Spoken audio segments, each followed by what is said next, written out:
आप सुन रहे हैं जगत गुरु तत्वदर्शी संत रामपाल जी महाराज द्वारा लिखित पुस्तक धरती ऊपर स्वर्ग का पेज नंबर 1। सत साहेब सतगुरु स्वामी रामदेवानंद जी महाराज की जय।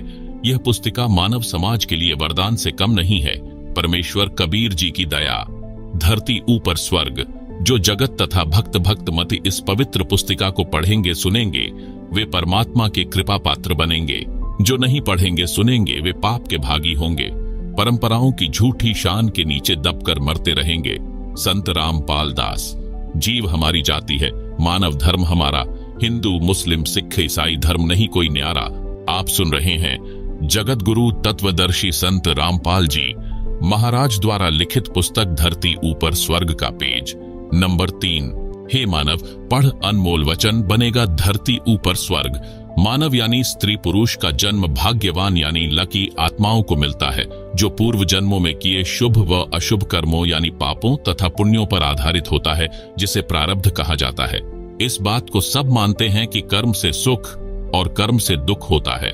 सुख नाम स्वर्ग का तथा दुख नाम नरक का प्रतीक है।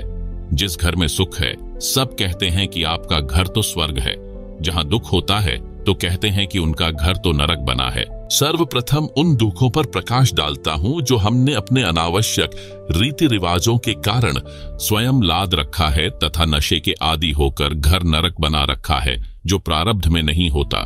हमारा यानी संत रामपाल दास व अनुयायियों का उद्देश्य धरती को स्वर्ग बनाना है। विवाह कर्म जो दुख का कारण है, बच्चों का संस्कार परमात्मा ने बना रखा होता है, उसी संस्कारवश 2 बच्चों का विवाह संयोग होता है। यह प्रारब्ध में निर्धारित होता है। इस कार्यक्रम में जो समाज में रीति रिवाज बना रखी है वे इस प्रकार हैं। नंबर 1 दहेज देना व लेना। नंबर 2 गाजे बाजे के साथ डीजे आदि को बजाकर विवाह करना। नंबर 3 शराब का तड़का नहीं लगा तो मजा किरकिरा। शराब पीकर जूते बाजना पूर्व निर्धारित होता है। आपको यानी विशेषकर हिंदू समाज को बताना चाहता हूं कि आप जी श्री ब्रह्मा जी, श्री विष्णु जी तथा श्री शिव जी व माता दुर्गा जी के मानने वाले हैं। क्या आपको पता है कि माता दुर्गा जी ने अपने 3 पुत्रों का विवाह कैसे किया था? प्रमाण के साथ पढ़ो। प्रमाण श्री देवी पुराण के स्कंद 3 अध्याय 4 से 5 में लिखा है कि श्री देवी जी यानी अष्टांगी देवी यानी दुर्गा जी ने वचन से 3 लड़की उत्पन्न की। नंबर 1 श्री सावित्री जी यानी महासरस्वती। नंबर 2 श्री लक्ष्मी जी यानी महालक्ष्मी। नंबर 3 श्री पार्वती जी यानी महाकाली गौरी। पहले श्री ब्रह्मा जी को बुलाया तथा कहा, बेटा इस लड़की का नाम सावित्री है, इसे अपनी पत्नी रूप में रख, जाओ अपना घर बसाओ। श्री ब्रह्मा जी व श्री सावित्री जी ने माता जी को प्रणाम किया और वो ब्रह्मा लोक में अपने घर चले गए। विवाह संपन्न हुआ। फिर दूसरे पुत्र श्री विष्णु जी को बुलाया और कहा, बेटा इस लड़की का नाम लक्ष्मी है, इसे अपनी पत्नी रूप में रख, जाओ अपना घर बसाओ। दोनों माता जी को प्रणाम करके विष्णु लोक में चले गए। विवाह संपन्न हुआ। फिर तीसरे पुत्र श्री शिव जी को बुलाया तथा कहा, बेटा इस लड़की का नाम पार्वती यानी उमा है, इसे अपनी पत्नी रूप में रख, जाओ अपना घर बसाओ। दोनों ने माता जी को प्रणाम किया और शिव लोक में चले गए। विवाह संपन्न हुआ। आओ विचार करें। न बाराती थे, न भांति थे, न कड़ाई चढ़ाई, न मिठाई बनाई, बाजे न डीजे बजा, न दहेज दिया न लिया। वर्तमान में हिंदू समाज में विवाह कैसे होता है ये बताने की आवश्यकता नहीं, क्योंकि आप सब जानते हैं। क्या हम ब्रह्मा जी, विष्णु जी तथा शिव जी से भी बड़े हो गए जो व्यर्थ की रीति रिवाज बनाकर बोझ लाद लिया? आप सुन रहे हैं जगत गुरु तत्वदर्शी संत रामपाल जी महाराज द्वारा लिखित पुस्तक धरती ऊपर स्वर्ग का पेज नंबर 4। अध्यात्म की दृष्टि से देखें, इस संसार में एक क्षण का भरोसा नहीं, कब क्या घटना घट जाए। हम इस बात को मध्य नजर रखकर अपना जीवन जीते हैं तथा शास्त्रों के अनुसार धार्मिक व सामाजिक क्रिया करते हैं। धार्मिक शास्त्र परमात्मा का बनाया संविधान यानी कॉन्स्टिट्यूशन है। जो व्यक्ति संविधान का उल्लंघन करता है वह दंडित होता है। उसे न सुख प्राप्त होता है, न कार्य सिद्ध होते हैं, न उसका मोक्ष यानी गति होती है। प्रमाण गीता अध्याय 16 श्लोक 23 से 24 में है। श्लोक 23, हे अर्जुन, जो व्यक्ति शास्त्र विधि को त्याग कर अपनी मर्जी से मनमाना आचरण करता है उसको न सुख की प्राप्ति होती है, न सिद्धि प्राप्त होती है यानी जिससे कार्य सिद्ध होते हैं, तथा न उसको मोक्ष प्राप्त होता है।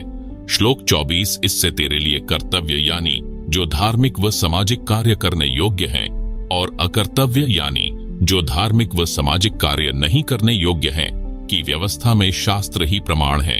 इसलिए तू शास्त्रों में बताए कर्म कर। प्रमाण के लिए श्रीमद् भागवत गीता अध्याय 16 श्लोक 23 से 24 की फोटोकॉपी दी गई है, जिसे आप पुस्तक में देख सकते हैं। आप सुन रहे हैं जगत गुरु तत्वदर्शी संत रामपाल जी महाराज द्वारा लिखित पुस्तक धरती ऊपर स्वर्ग का पेज नंबर 5। अब देखें श्रीदेवी महापुराण यानी श्रीमद् देवी भागवत के स्कंध 3 अध्याय 4 से 5 की फोटोकॉपी, जिसे आप पुस्तक में देख सकते हैं, जिसमें तीनों देवताओं के विवाह करने वाला प्रकरण है। विवाह कर्म पर प्रकाश। हम विवाह शास्त्रों के अनुसार करते हैं। भक्त परिवार लड़के व लड़की का रिश्ता देखते हैं, दोनों पक्ष सहमत हो जाते हैं। उसके पश्चात दोनों पक्ष निकट के आश्रम में जानकारी देते हैं, विवाह की तिथि पता करते हैं। उनको गुरुजी द्वारा तिथि निर्धारित की जाती है, कोई नक्षत्र या पतरा आदि का ढोंग करके नहीं। सामान्य तिथि जिस दिन छुट्टी हो या सत्संग समागम हो या जो दोनों पक्षों की सुविधा अनुसार हो। निर्धारित तिथि को दोनों पक्ष आश्रम में या सत्संग स्थल पर जो स्थान बताया गया होता है उस पर आते हैं। संत गरीबदास जी महाराज जी की अमृतवाणी में एक असुर निकंदन रमैनी अध्याय है, जिसमें विश्व की सभी दैवीय शक्तियों की स्तुति की गई है। उसको पढ़ा जाता है, बोला जाता है, ऑडियो स्पीकर पर सुनाई जाती है। भक्तों को मौखिक भी याद होती है, सब मिलकर बोलते हैं। ये हमारे विवाह के गीत हैं।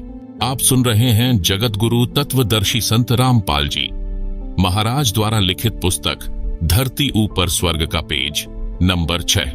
विशेष जगत में विवाह के लिए शुभ लगन पंडित द्वारा शोधी जाती है, जो कहता है कि इन नक्षत्रों में बच्चों का विवाह होने से सदा मंगल रहेगा, बच्चे सदा सुखी रहेंगे।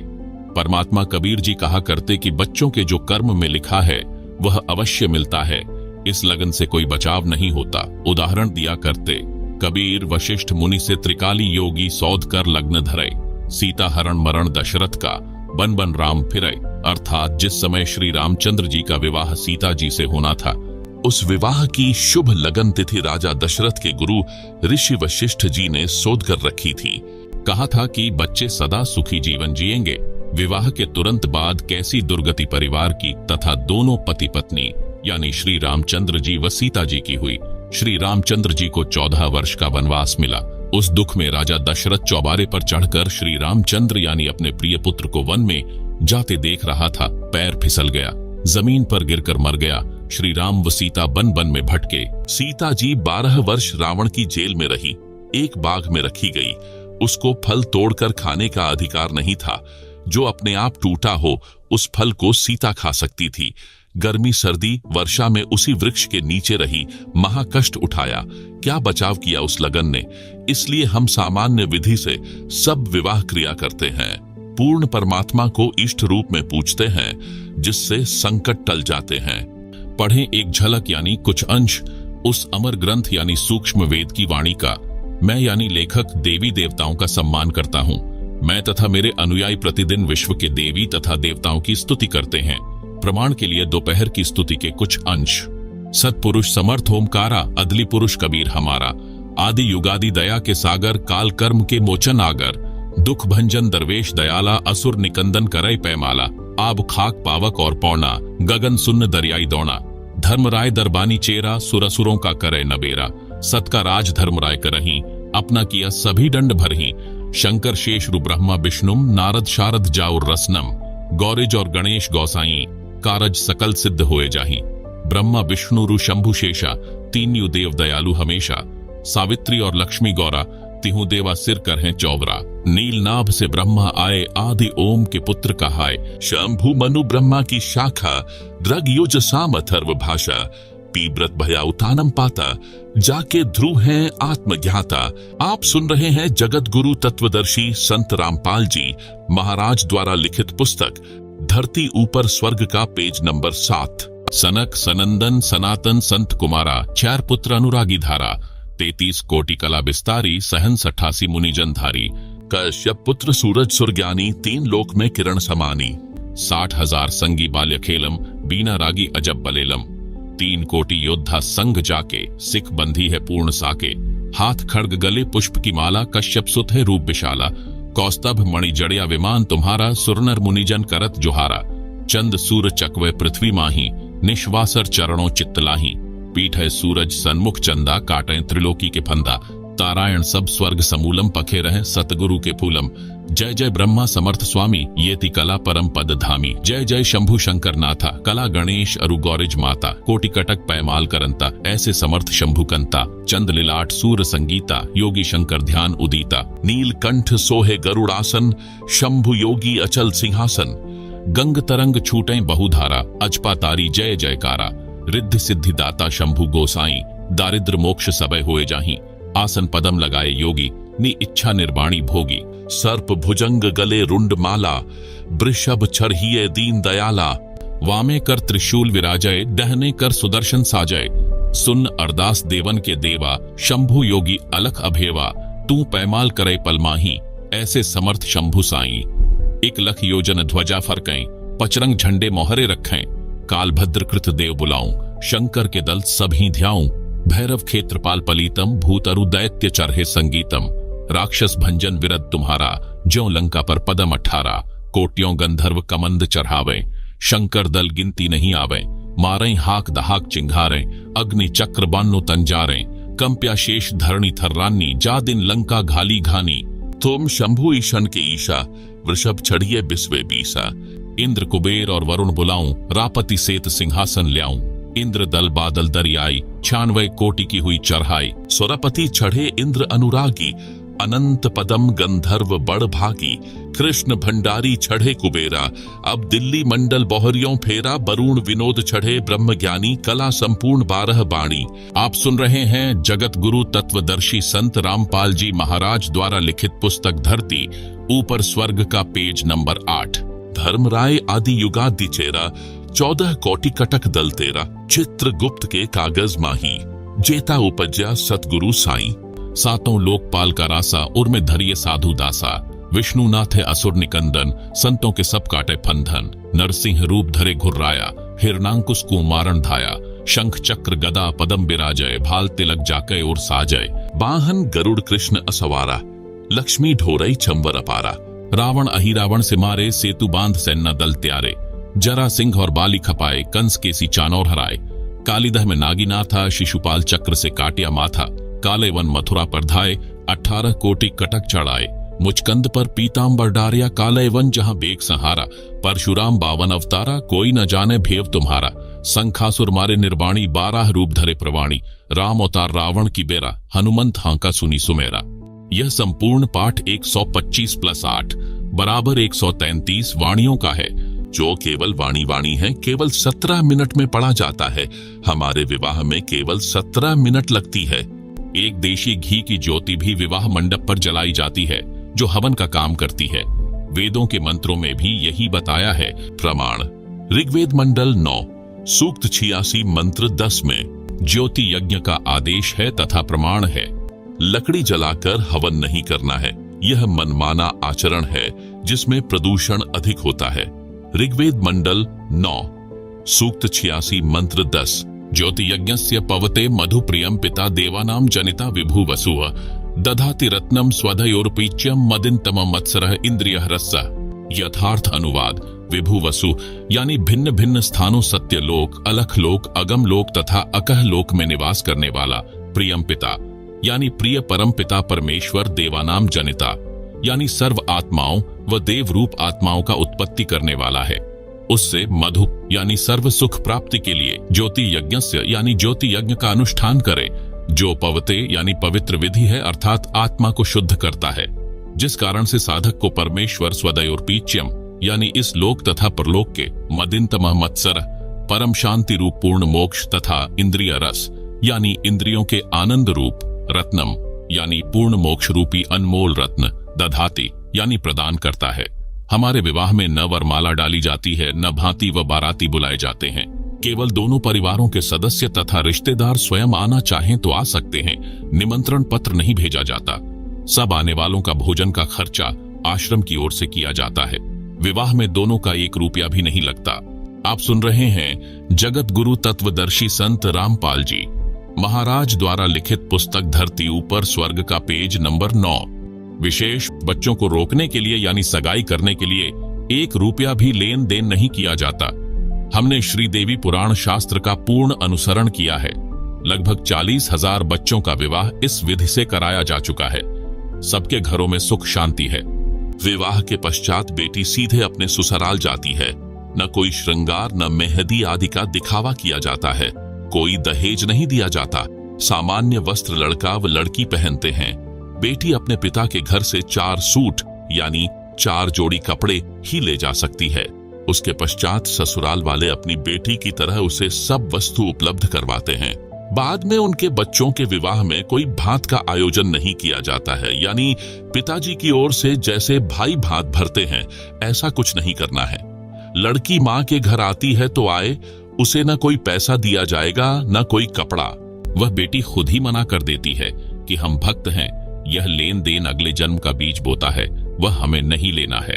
100-200 रुपये से जीवन भर का काम नहीं चलता, अपनी कमाई से काम चलेगा। पैसे से प्रेम है तो भाई बहन वाला प्रेम खत्म होता है। भाई व बहन का मोह अलग होता है। पैसा बीच में आने से वह निर्मल नाता नहीं रहता।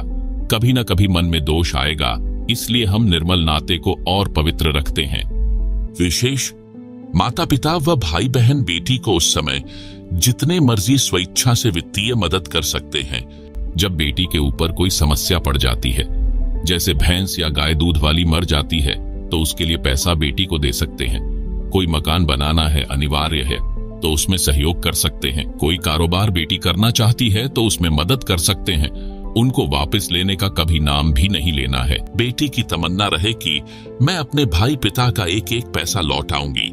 यदि परमात्मा ने इस योग्य बना दी तो ऐसा लेन देन दोनों पर कर्ज रूप नहीं बनता, अगले जन्म का कारण नहीं बनता। बेटी का हक पिता की संपत्ति में बेटों के समान होता है। भक्तमती बहन उसे नहीं लेगी। माता पिता भाई उपरोक्त आवश्यकताओं में उसी दृष्टिकोण से बेटी बहन की सहायता कर सकता है। इसको अन्य को बताना नहीं, यानी यह परंपरा न बन जाए, इसलिए उधार रूप में दे लेने का मन न रहे।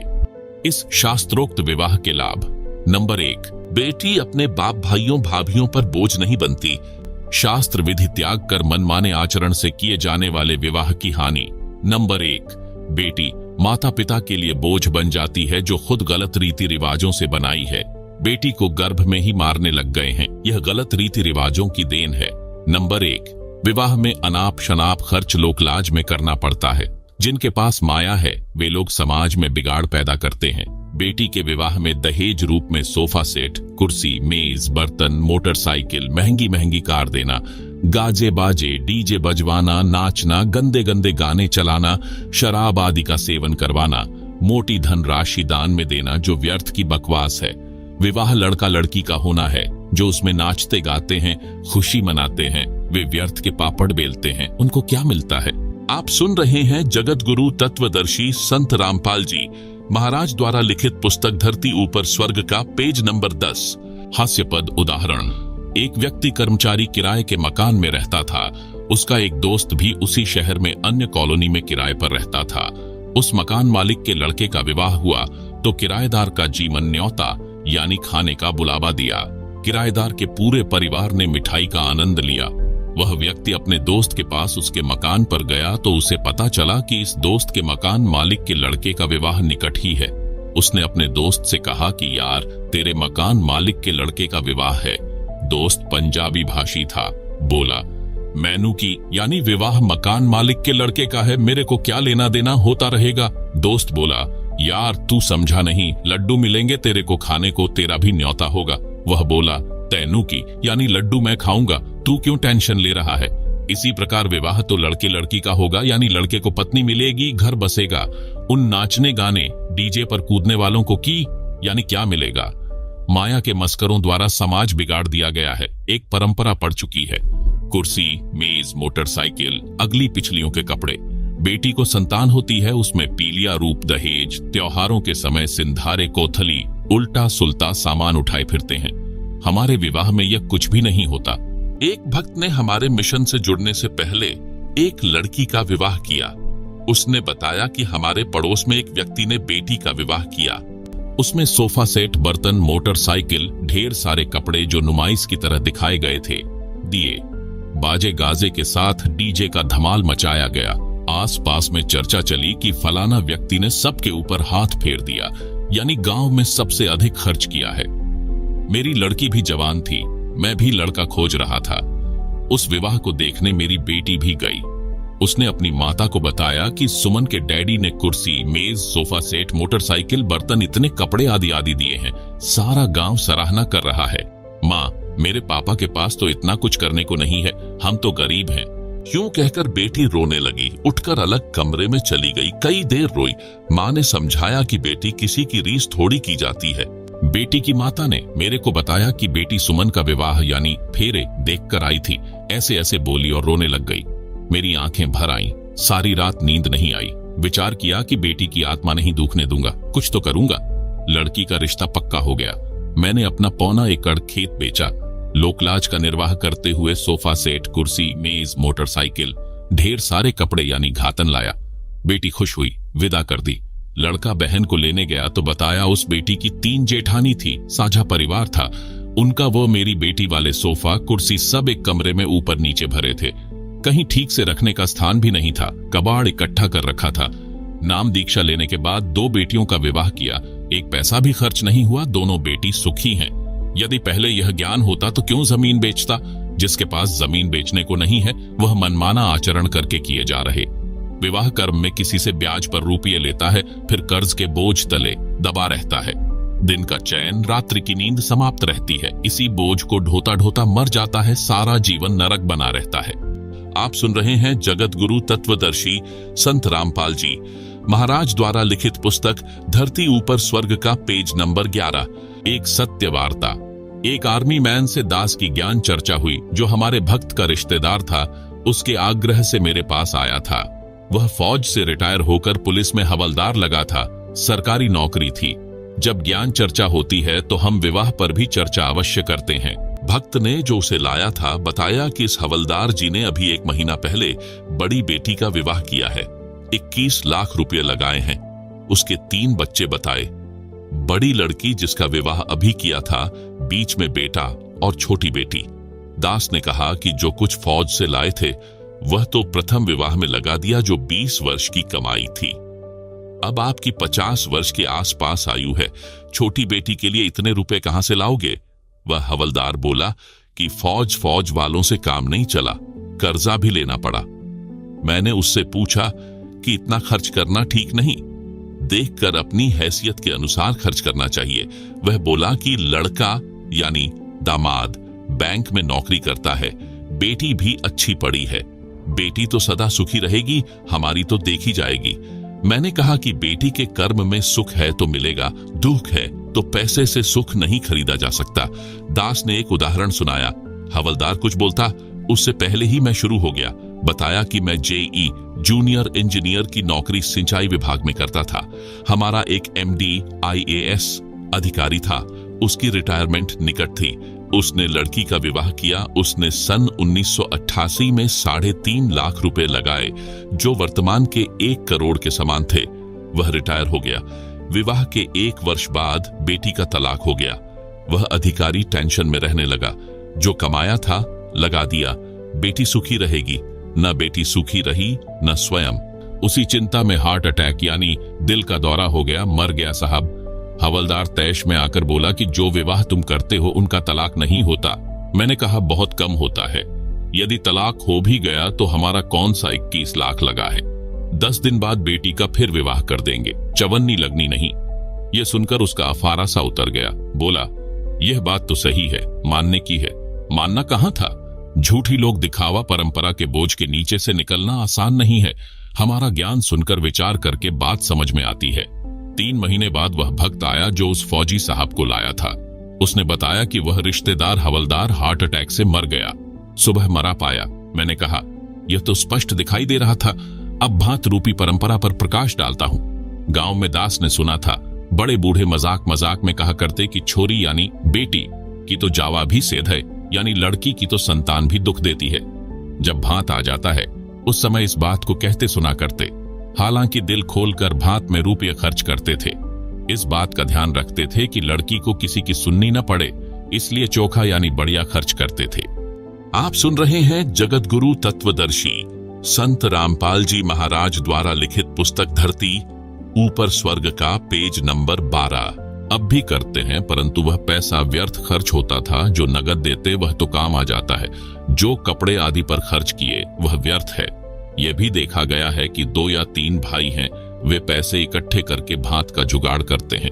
कुल मिलाकर भात को एक बोझ के रूप में माना जाता है। जिस बहन के भाई नहीं है उसके बच्चों का विवाह होता है, वह किसके घर भात न्योतने जाए। उस समय वह बेटी घर में छुप छुप कर रोती है। उसकी परेशानी देखकर हमने ये फैसला लिया है कि भात भी व्यर्थ में लाद रखा है, ये नहीं भरना है। बहन की मदद आपत्ति के समय डटकर करो। सुनते हैं कि उसके भाइयों ने 21,000 रुपये का भात भरा है। एक के भाइयों ने 51,000 रुपये भात के भरे हैं। किसी गरीब की बेटी के भाई 1100 रुपये भी नहीं दे पाते। उस बहन की नजर झुकी रहती है। बेटी का निर्वाह अपने काम कमाई से होगा, भात या दहेज से सारे जीवन का काम नहीं चलेगा। आती जाती औरतें पता नहीं क्या क्या कहती हैं। वह बेटी अंदर अंदर बहुत दुखी रहती है, इसलिए इस परंपरा को विराम देना है। बेटी को सुखी करना है। बेटी किसी की मोहताज यानी आश्रित न रहे। उसको ज्ञान के आधार से मजबूत बनाया जाए, जैसा दास कर रहा है। लड़की आते ही भाभी कह त्योड़ी पड़ जाती है। मन मन में कहती है, आ गया 5-10 हजार का खर्च। तीसरे दिन बैठी रहती है। ऐसी बातें करती दास ने कई औरतें सुनी हैं जब छोटा था।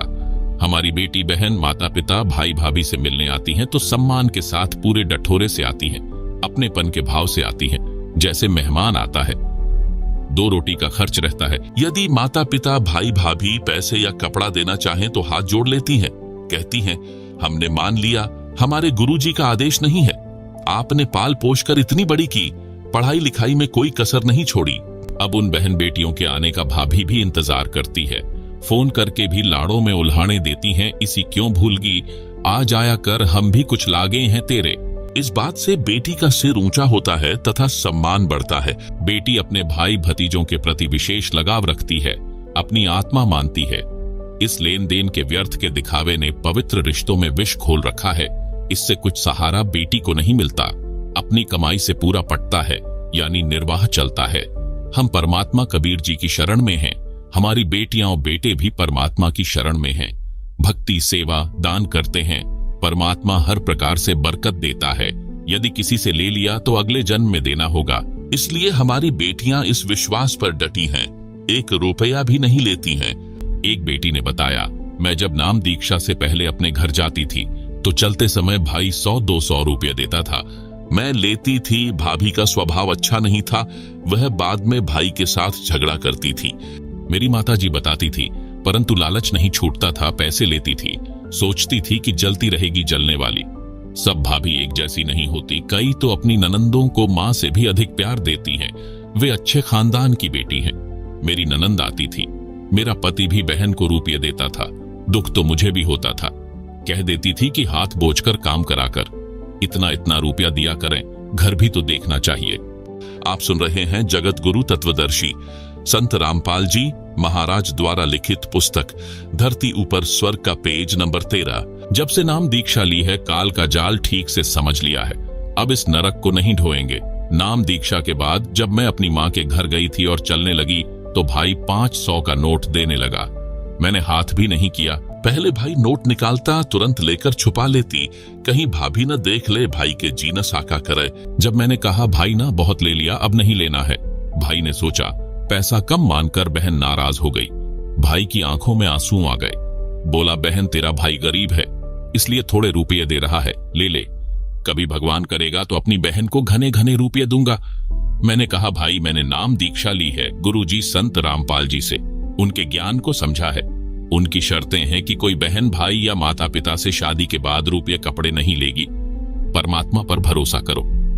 एक बहन ने सत्संग में बताया कि मैं घर गई तो चलते समय मेरी माँ ने 5,000 रुपये मेरी जेब में डाले और बता दिया, इतने रुपये हैं।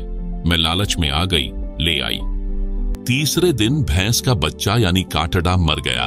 भैंस 12 किलो दूध देती थी। 1,22,000 रुपए की लाए थे। दूध देना बंद कर दिया। उसको 50,000 में बेचना पड़ा। मेरे दिमाग में तुरंत गलती याद आ गई।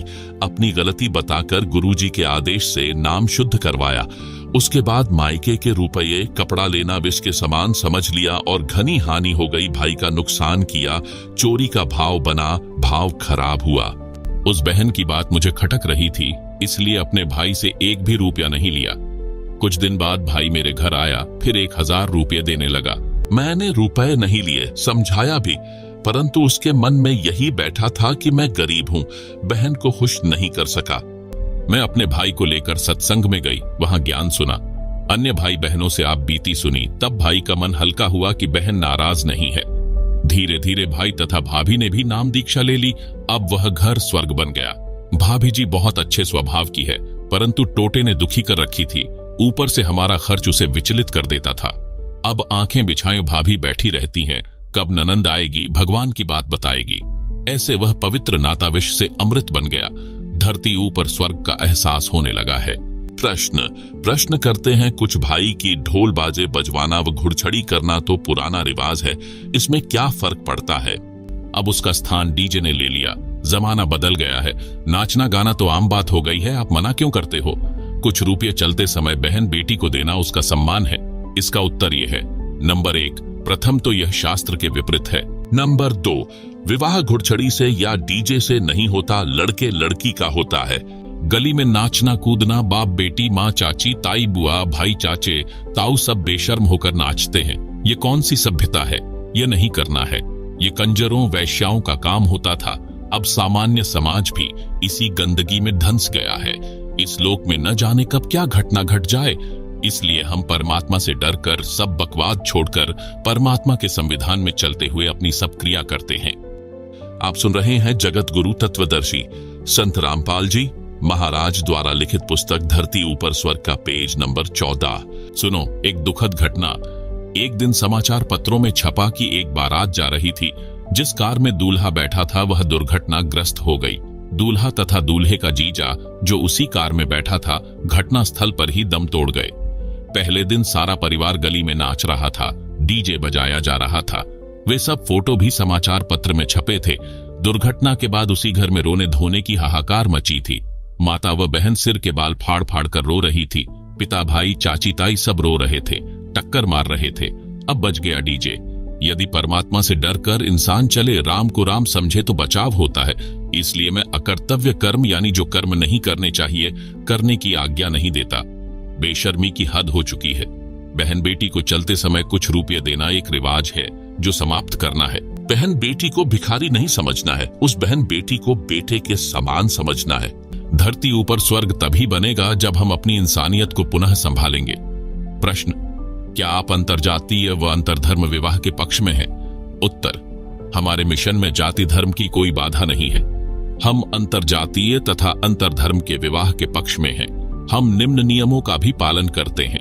अपने गोत्र में, अपने गांव में व आसपास गांवों यानी गवांडों में माता के गोत्र में विवाह के पक्ष में नहीं है। सख्त निषेध है। मुसलमान अपने नियम अनुसार कर सकते हैं। यदि अंतरधर्म विवाह मुसलमान हिंदुओं में करते हैं तो उनके लिए गोत्र को छोड़कर अन्य उपरोक्त सब नियम लागू रहेंगे। यदि हिंदू भी किसी मुसलमान लड़की से विवाह करेगा उसके लिए भी गोत्र को छोड़कर अन्य उपरोक्त नियम लागू होंगे। इसी प्रकार सिख, ईसाई या अन्य के लिए नियम रहेंगे, यानी गांव, गवांड यानी पड़ोसी गांव में विवाह नहीं कर सकते। प्रश्न, क्या आप प्रेम विवाह लव मैरिज के पक्ष में हैं? उत्तर, हाँ, परंतु निम्न शर्तों के साथ। उपरोक्त प्रतिबंधित बिंदुओं को ध्यान में रखकर माता पिता की सहमति के साथ प्रेम विवाह कर सकते हैं। प्रश्न, आप सब त्योहार मनाने से रोकते हो। त्योहार तो खुशी का प्रतीक माना जाता है, इसमें क्या दोष है? उत्तर, त्योहार का अर्थ है किसी विशेष दिन को जो अपने धर्म की गरिमा से जुड़ा होता है। उस दिन कुछ अलग से खाना पीना करना, उस घटना की चर्चा करना जिस उपलक्ष्य में त्योहार मनाया जाता है। सब त्योहार किसी धार्मिक कथा से संबंध रखते हैं। उदाहरण के लिए नंबर 1 दीपावली यानी दिवाली का त्योहार। इस दिन की गरिमा है कि इस दिन भगवान श्री रामचंद्र जी अपनी पत्नी सीता के साथ 14 वर्ष का वनवास काटकर रावण को मारकर सीता को उसकी कैद से छुटवाकर अयोध्या लौटे थे। उस खुशी में दिवाली का त्योहार मनाया जाता है। आप सुन रहे हैं जगत गुरु तत्वदर्शी संत रामपाल जी महाराज द्वारा लिखित पुस्तक धरती ऊपर स्वर्ग का पेज नंबर 15। घर घर में कई कई दीपक जलाए जाते हैं। प्रारंभ में गाय भैंस के घी के दीपक जलाए जाते थे, फिर सरसों के तेल के दीपक लगाए जाने लगे, फिर मोमबत्ती ने स्थान ले लिया। अब बिजली के छोटे छोटे बल्ब दीपक के स्थान पर लगाए जाते हैं। एक दिन यह सब कर दिया, फिर न सीता याद आती है न श्री राम। क्या आपको याद है? नंबर 1, सीता जी को 2 वर्ष के बाद एक धोबी के व्यंग्य के कारण घर से निकाल दिया गया था। उस समय वह गर्भवती थी। ऋषि वाल्मीकि के आश्रम में आजीवन कष्ट सहा। 2 पुत्र साथ थे, एक का नाम लव, दूसरे का नाम, जो ऋषि के आशीर्वाद से कुशा से बना था, कुश था। विचार किया जाए, जिसकी पत्नी को निकाल दिया गया हो, बच्चों का व पत्नी का पता नहीं, कैसे कष्ट का जीवन जी रहे होंगे। क्या वह व्यक्ति चाहे राजा भी क्यों न हो सुखी रहेगा? सपने में भी सुखी नहीं रह सकता, शर्म के मारे बोलता नहीं है। राजा रामचंद्र जी ने अश्वमेध यज्ञ करना था, परंपरा वश घोड़ा छोड़ा गया। उस पर लिखा था कि जिसको अयोध्या के राजा रामचंद्र की पराधीनता स्वीकार नहीं है, वह घोड़ा पकड़ ले और युद्ध के लिए तैयार रहे। उस समय लव तथा कुश जवान थे। दोनों ने ऋषि वाल्मीकि से धनुर्विद्या सीखी थी। जब उन्होंने घोड़े के गले में लटक रही चिट्ठी यानी पैम्फलेट पढ़ी, तो घोड़ा पकड़ लिया और धनुष श्री रामचंद्र की ओर तान दिया। युद्ध शुरू हुआ। श्री रामचंद्र जी उन बालकों को पराजित नहीं कर सके, उल्टा बालक श्री रामचंद्र की जान लेने वाले थे। सीता जी की दृष्टि पड़ी, दौड़कर बच्चों के पास गई, बताया यह तुम्हारा पिता है। रामचंद्र जी ने भी सीता को पहचान लिया। उसको गले लगाने के लिए निकट गए तो सीता ने पीठ फेर ली और धरती में समा गई। श्री रामचंद्र जी सीता जी के वियोग में दुखी तो पहले ही था, परंतु आशा थी कि कभी मिल जाएगी। जब आशा टूट गई तो श्री रामचंद्र जी का धैर्य जवाब दे गया। वहां से लौटा और अयोध्या के साथ बह रही सरयू दरिया में जल समाधि ले ली, यानी डूबकर मर गया। प्रश्न, आप आलोचना कर रहे हो, आपके पास क्या प्रमाण है कि श्री रामचंद्र जी सीता के वियोग में दुखी रहते थे? उत्तर, रामायण ग्रंथ में प्रमाण है। प्रतिवर्ष रामलीला करते समय दिखाया जाता है कि जब सीता जी को रावण राक्षस अपहरण करके ले गया तो श्री रामचंद्र जी डकरा डकरा कर रोते थे, हाय सीता हाय सीता। पेड़ों से लिपटकर, पशुओं से लिपटकर पूछते थे कि तुमने मेरी जान को देखा क्या, मेरी सीता को देखा क्या? आप बताओ, क्या रामचंद्र जी सीता को मजबूरी में निकालकर मन मन में नहीं रोए होंगे? क्या रामचंद्र जी दयाहीन थे? क्या फिर पत्थर दिल हो गए थे? क्या उनके मन में कल्पना नहीं होती होगी कि अकेली गर्भवती औरत कैसे जी रही होगी? यदि इतनी भी दया न हो तो वह इंसान भी अच्छा नहीं होता। इसलिए इससे सिद्ध है कि श्री रामचंद्र जी महाकष्टमय जीवन जीते थे। अयोध्यावासी दीप जलाकर, मिठाई आदि खाकर उस दिन श्री रामचंद्र जी की छाती फूका करते। विचार करो, जिस रामचंद्र जी व सीता जी के आने की खुशी में दीपावली का त्योहार मनाना शुरू किया, जब सीता अयोध्या से चली गई, श्री रामचंद्र जी ने आत्महत्या सीता के वियोग में की, यानी जल समाधि ले ली थी। आप सुन रहे हैं जगत गुरु तत्वदर्शी संत रामपाल जी महाराज द्वारा लिखित पुस्तक धरती ऊपर स्वर्ग का पेज नंबर 16। अब क्यों मना रहे हो खुशी? क्या श्री रामचंद्र जी व सीता जी के दुखों से आप दुखी नहीं हो? हम उन दोनों के वनवास व रावण के साथ हुए युद्ध में कष्ट तथा दोनों के अयोध्या आने की खुशी, दोनों को आजीवन दुखी रहने के इतिहास को ध्यान में रखकर सारा वर्ष उनको याद रखते हैं। उस दृष्टिकोण से दीपावली यानी दिवाली का त्योहार किसी विशेष दिन नहीं मनाते। संतों के घर सदा दिवाली होती है। हम कैसे मनाते हैं दीपावली का त्योहार? प्रतिदिन देशी घी की ज्योति सुबह शाम जलाते हैं, जो एक समय 3 से 4 घंटे जलती है। एक वर्ष में 365 दिन है तो एक वर्ष में 730 दीपक हमने जलाए, जो दिन में 7 से 8 घंटे जले, जिसने हवन का काम किया। एक गांव या शहर में हमारे अनुयायियों के 50 से 60 परिवार हैं, तो वहां सुबह शाम प्रत्येक घर में देशी घी की ज्योति जलती है, हवन होता है जो वातावरण को शुद्ध करता है। शराब, हुक्का, बीड़ी आदि का सेवन नहीं करते, इससे प्रदूषण में बचाव रहता है। हवन के समय वेद मंत्र भी बोले जाते हैं। हम सूक्ष्म वेद के मंत्र यानी वाणी सुबह शाम नित्य नियम संध्या आरती के रूप में पढ़ते यानी बोलते हैं, फोन में चलाकर सुनते हैं।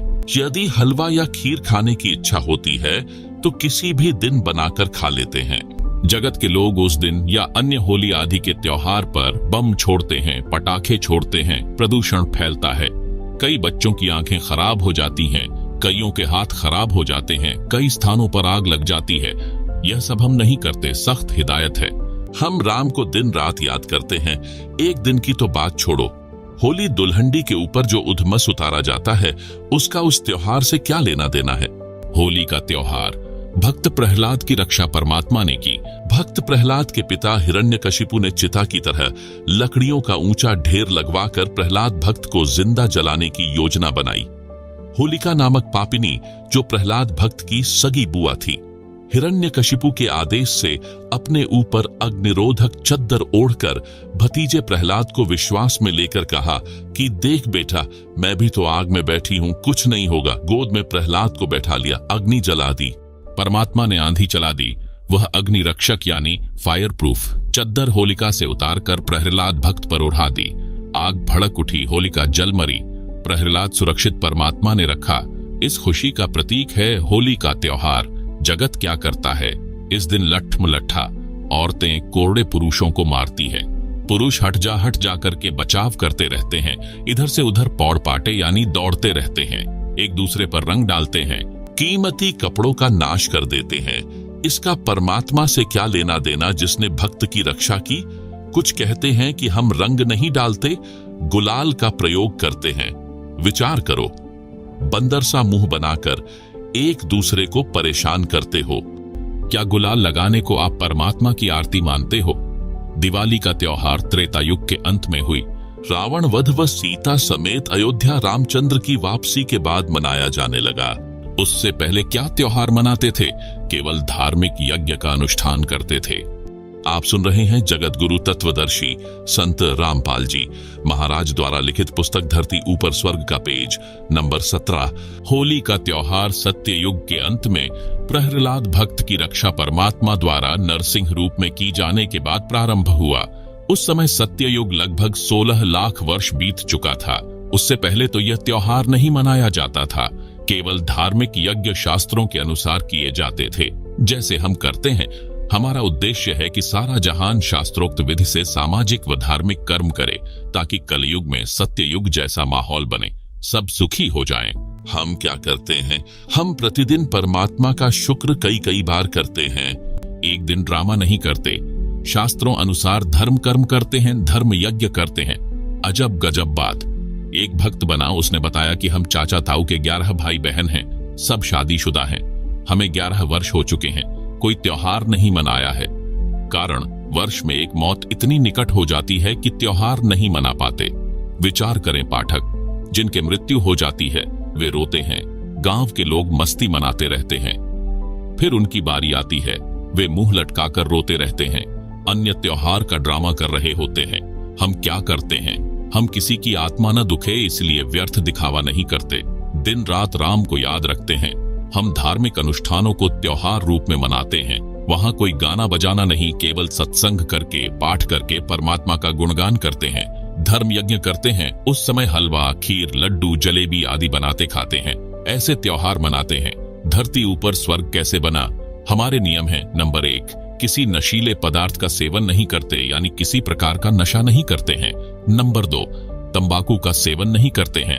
नंबर 3, दहेज नहीं देते हैं, वो न लेते हैं। नंबर 4, विवाह में 1 पैसा भी खर्च नहीं करते हैं। नंबर 5, चोरी ठगी जारी यानी परस्त्री गमन से डरते हैं, न रिश्वत लेते हैं। नंबर 6, परमात्मा का नाम जपते हैं। नंबर 7, धार्मिक अनुष्ठान गुरुजी की आज्ञा में रहकर करते हैं। ऐसे धरती ऊपर स्वर्ग बना है। कल युग में सत्य युग बनेगा।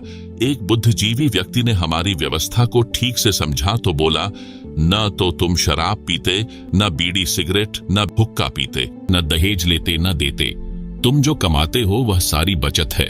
जो संत रामपाल जी से दीक्षा ले लेता है उसके तो यूं समझो एक लड़का नौकरी लग गया, इतनी बचत हो जाती है। मेरा एक बुआ का लड़का है, वह महीने के 60,000 रुपये सैलरी लेता है, सरकारी नौकरी है। शराब सिगरेट पीकर घर का नाश कर रखा था। मैं एक दिन सुबह सुबह उनके घर गया। वह तो नौकरी गया था, कहीं पीकर पड़ गया, आया ही नहीं घर। ऐसा कई बार करता था। उसकी पत्नी ने चूल्हा जला दिया, उस पर डेगची रख दी, चाय बनाने लगी। मैं दूसरे कक्ष में बैठा था, उठकर देखा तो वह चूल्हे के पास बैठी थी। आप सुन रहे हैं जगत गुरु तत्वदर्शी संत रामपाल जी महाराज द्वारा लिखित पुस्तक धरती ऊपर स्वर्ग का पेज नंबर 18।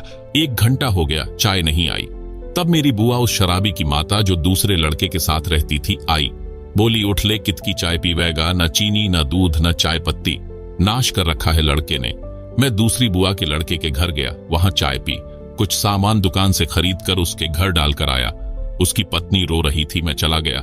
6 महीने बाद फिर जाना हो गया। मैं देखकर आश्चर्यचकित था कि इतना अच्छा मकान रिपेयर, लिपाई, सफेदी करके सुधार रखा था।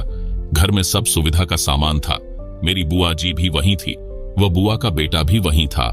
मैंने पूछा, 6 महीने में यह घर नरक से स्वर्ग कैसे बन गया? उस भाई ने बताया कि इस गांव में संत रामपाल जी सत्संग करने आए थे। रात्रि 9 बजे का समय था। मैं ड्यूटी से आया, घर पर कोई नहीं था। मुझे पता चला सत्संग में गए हैं। मैं गया तो था अपनी पत्नी को बुलाने, जो बच्चों समेत सत्संग में गई थी। उस दिन कहीं से पीने का जुगाड़ बना नहीं। मैंने भी सत्संग सुना तो मेरी आंखें खुल गई। सारा सत्संग जैसे मेरे ऊपर था। गुरुजी को पता भी नहीं था मैं कौन हूं। मैंने उसी दिन नाम ले लिया। सब बीड़ी शराब वाहियात का खर्च बंद कर दिया। जो कमाता हूं सारी बचत है। न रिश्वत लेने की आवश्यकता, न कंपनी में ओवर टाइम करना। ओवर टाइम वाला पैसा भी नशे में जाता था। उसके स्थान पर अन्य भाई बहनों को रोजगार मिल गया। ऋषि जैसा जीवन बन गया। मैं बोला कि खर्च करने की जगह ही नहीं बचती, सब बकवाद छूट जाती है। मेरी बुआ के बेटे का घर नरक से स्वर्ग बना, मेरी आंखों के सामने है। प्रश्न, आप श्रृंगार करना भी बंद करते हो? आभूषण तो स्त्री की शोभा होती है। इज्जतदार व धनवान के घर की बहू बेटी की तो इसी से गरिमा बनती है। यह आपका असूल यानी नियम जचा नहीं? उत्तर, इसका लाभ कोई नहीं, हानि भयंकर है। हम शास्त्रों को आधार मानकर अपनी सब क्रिया करते हैं, जैसे पूर्व में भी बताया था। और सुनो, महाभारत में कथा है जो इस प्रकार है। राजा परीक्षित के समय उसके राज्य में बहुत सारी अप्रिय घटनाएं होने लगी। राजा ने ज्योतिषियों से कारण जाना। उन्होंने बताया कि कलयुग की शुरुआत हो चुकी है। ये कलयुग के कारण हो रहा है। राजा ने पंडितों से समाधान पूछा तो बताया, हम कलयुग को कील देने यानी बांध देने का अनुष्ठान जानते हैं। राजा परीक्षित ने सब सामग्री मंगाकर कलयुग को समाप्त करने के उद्देश्य से एक अनुष्ठान करवाया। कलयुग परेशान हो गया। राजा परीक्षित से हाथ जोड़कर अपनी जिंदगी की भीख मांगी, कहा, मुझे भी कहीं जगह दे दो। राजा परीक्षित ने उसको इस शर्त पर छोड़ा कि तू इन स्थानों पर रहना। नंबर 1, शराब सेवन करने वालों के पास। नंबर 2, स्वर्ण यानी गोल्ड में। नंबर 3, जुआ खेल में। नंबर 4, वैश्याओं के पास। एक दिन राजा परीक्षित शिकार करने के लिए वन में गया। जंगल में गहरा चला गया, रास्ता भूल गया। राजा ने सिर के ऊपर स्वर्ण का मुकुट पहना था। कलयुग मक्खी बनकर राजा के सोने के मुकुट पर बैठ गया। एक ऋषि साधना कर रहा था। राजा ने आवाज लगाई कि ऋषि जी, मैं मार्ग भूल गया हूँ, मुझे मार्ग बता। ऋषि साधना में व्यस्त था, कोई उत्तर नहीं दिया। आप सुन रहे हैं जगत गुरु तत्वदर्शी संत रामपाल जी महाराज द्वारा लिखित पुस्तक धरती ऊपर स्वर्ग का, पेज नंबर 19। कई बार ऐसे ही कहा परंतु उत्तर नहीं मिला। कलयुग ने राजा की बुद्धि भ्रष्ट कर दी। राजा को अभिमान हुआ कि मैं राजा हूँ, यह एक सामान्य व्यक्ति मेरा अनादर करके अपमान कर रहा है। कलयुग के प्रभाववश होकर राजा ने एक मरा हुआ सर्प जो उसने ऋषि की कुटिया की ओर आते समय कुटिया से थोड़ी दूरी पर देखा था, उसे तीर में टांग कर लाया, ऋषि जी के गले में मृत सर्प डाल दिया और चला गया। उस ऋषि के बच्चे को, जो खेलने दूर ऋषि बच्चों के पास गया हुआ था, बताया कि आपके पिताजी के गले में राजा परीक्षित ने मृत सर्प डाला है। लड़का कुटी पर आया और पिता के गले से सर्प उतारा और राजा परीक्षित को श्राप दे दिया कि राजा परीक्षित, तेरे को आज से 7 दिन बाद तक्षक सर्प डसे, तेरी मृत्यु हो जाए। 7 दिन के बाद राजा परीक्षित को तक्षक सर्प ने डसा और मृत्यु हो गई। इससे स्पष्ट है कि जिसके घर में वह शरीर पर सोना है, उस पर कलयुग का दुष्प्रभाव रहता है, जो परेशानी का कारण बना रहता है। अन्य हानि सोने की। नंबर 1, चोरी का भय। समाचार पत्रों में पढ़ते हैं, एक बहन सोने की मोटी चैन गले में पहने हुए थी, उसमें एक मोटा पिंडल लगा था। शहर से घर की ओर लौट रही थी। 2 व्यक्ति एक मोटरसाइकिल पर आए। एक ने चैन को पकड़कर झपट्टा मारा। मोटी चैन थी, टूटी नहीं, गर्दन में गड़ गई, जख्म हो गया। दूसरे ने कहा कि ले चाकू, गर्दन काट दे।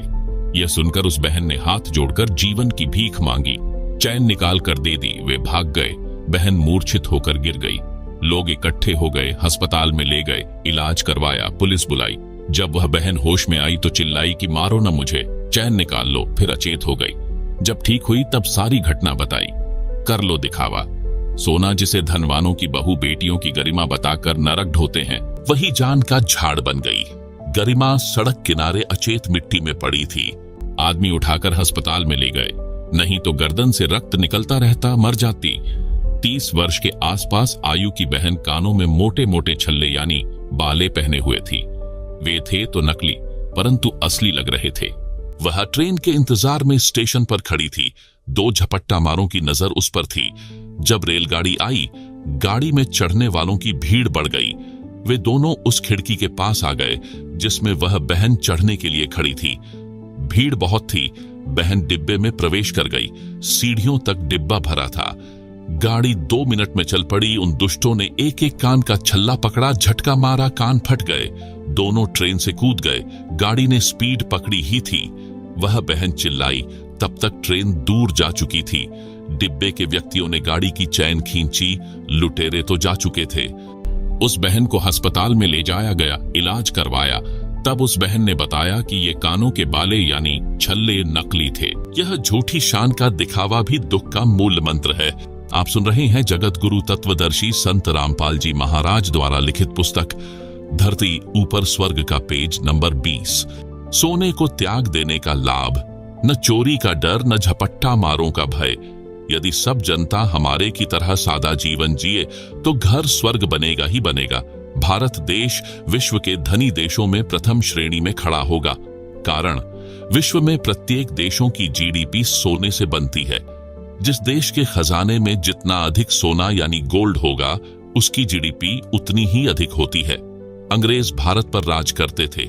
बहुत सारा सोना सस्ते में ले गए जो उनकी जीडीपी को ऊंचा बनाए हुए है। भारत के मंदिरों में सैकड़ों क्विंटल स्वर्ण रखा है जो किसी काम नहीं आता। अंधश्रद्धा के कारण रखा है।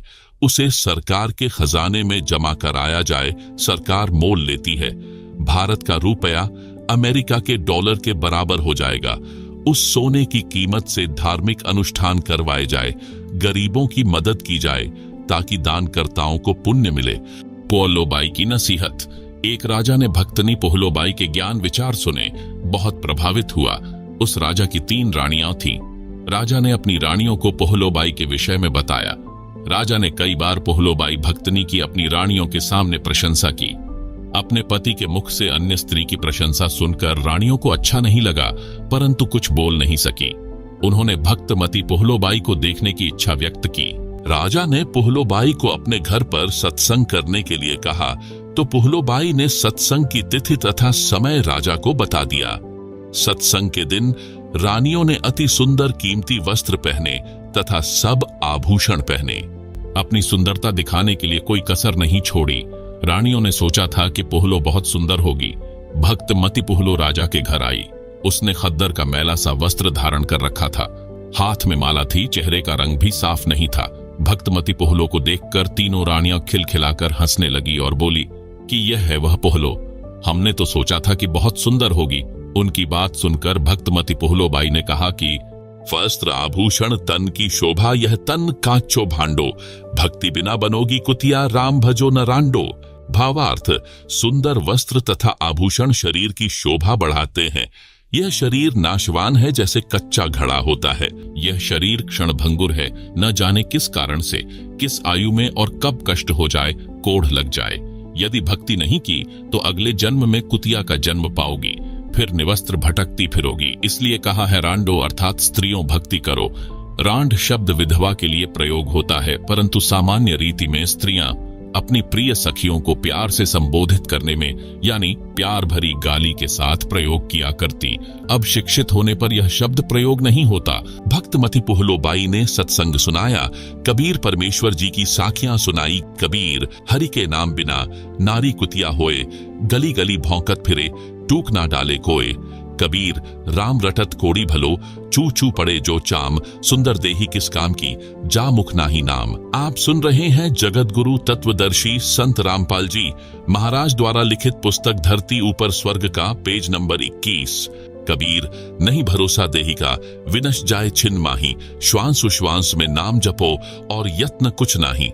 कबीर, श्वास उश्वास में नाम जपो, व्यर्था श्वास मत खो, न जाने इस श्वास का आवन हो के ना हुए। गरीब सर्व सोने की लंका थी, रावण से रणधीरम, एक पलक में राज्य गया, जम के पड़े जंजीरम। गरीब मर्द गर्द में मिल गए, रावण से रणधीरम, कंस केसी चाणूर से हिरणाकुश बलबीरम। गरीब तेरी क्या बुनियाद है, जीव जन्म धरि लेत, दास गरीब हरि नाम बिन खाली रह जा खेत। शब्दार्थ। कबीर परमेश्वर जी ने अध्यात्म का विधान बताया है। कहा है कि जो स्त्री भक्ति नहीं करती वह अगले जन्म में कुतिया का जीवन प्राप्त करके गली गली भौंकती फिरती है। कोई उसको भोजन का ग्रास भी नहीं डालता। मानव जीवन में सब भोजन समय पर मिल रहा था। भक्ति न करने से यह दशा होगी। परमात्मा की भक्ति कुष्ठ रोगी यानी जिसके शरीर की खाल भी कट कट कर गिर रही है, उससे रक्त निकल कर गिर रहा है, भी करता है तो बहुत अच्छा है। भक्ति करने से उसका कुष्ठ रोग भी ठीक हो जाएगा, भविष्य भी उज्जवल होगा। जो भक्ति नहीं करता वह चाहे सुंदर शरीर वाला भी क्यों न हो, उसका सुंदर स्वस्थ शरीर किसी काम का नहीं है।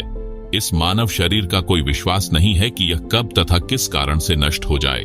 इसे बचाकर नहीं रखा जा सकता। इसका एक उपाय है, भक्ति करो। इतना स्मरण करो कि एक श्वास भी नाम के जाप बिना खाली ना जाए। श्वास छोड़ते समय तथा लेते समय प्रत्येक श्वास में नाम जपो। श्वास को नाम के जाप बिना व्यर्थ न खो। इस श्वास का ज्ञान नहीं है, यह अंदर गया है तो बाहर आएगा कि नहीं आएगा। इसलिए गफलत न करके भक्ति में लग जाओ। यदि आपके पास धन है और सुविधाएं भी हैं, इनके कारण भक्ति करना न भूलना। श्रीलंका के राजा रावण के पास अत्यधिक धन था।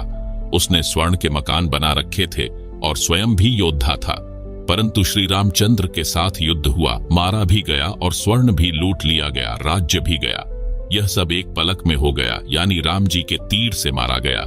कुछ ही समय में सब कुछ नष्ट हो गया तथा यम के दूत यानी मृत्यु देवता के नौकर उस रावण को जंजीरों में बांध कर ले गए, नरक में डाला गया। रावण जैसे मर्दाने यानी शूरवीर मिट्टी में मिल गए तथा मथुरा का राजा कंस, उसका प्रसिद्ध पहलवान छाणूर, कंस का नौकर केशी रूपधारी राक्षस तथा हिरण्यकशिपु जैसे बलवान भी भक्ति बिना जीवन व्यर्थ कर गए। हे सामान्य प्राणी, तेरी क्या बुनियाद है, यानी तू किस आधार से बचेगा? तू कर्मों के अनुसार भिन्न भिन्न जीवों के शरीर धारण कर लेता है। संत गरीबदास जी ने परमेश्वर कबीर जी के बताए ज्ञान से कहा है कि भक्ति न करने से तेरे को ऐसी हानि होगी जैसे किसान खेत में बीज न बोने से भूखा मरता है, उसे कोई लाभ नहीं होता। भक्तनी पोहलो ने इस संसार की वास्तविकता बताई तथा भक्ति बिना होने वाले कष्ट बताए। छोटे से राज्य के टुकड़े को प्राप्त करके आप इतना गर्व कर रहे हो, यह व्यर्थ है। लंका के राजा रावण ने सोने यानी गोल्ड के मकान बना रखे थे।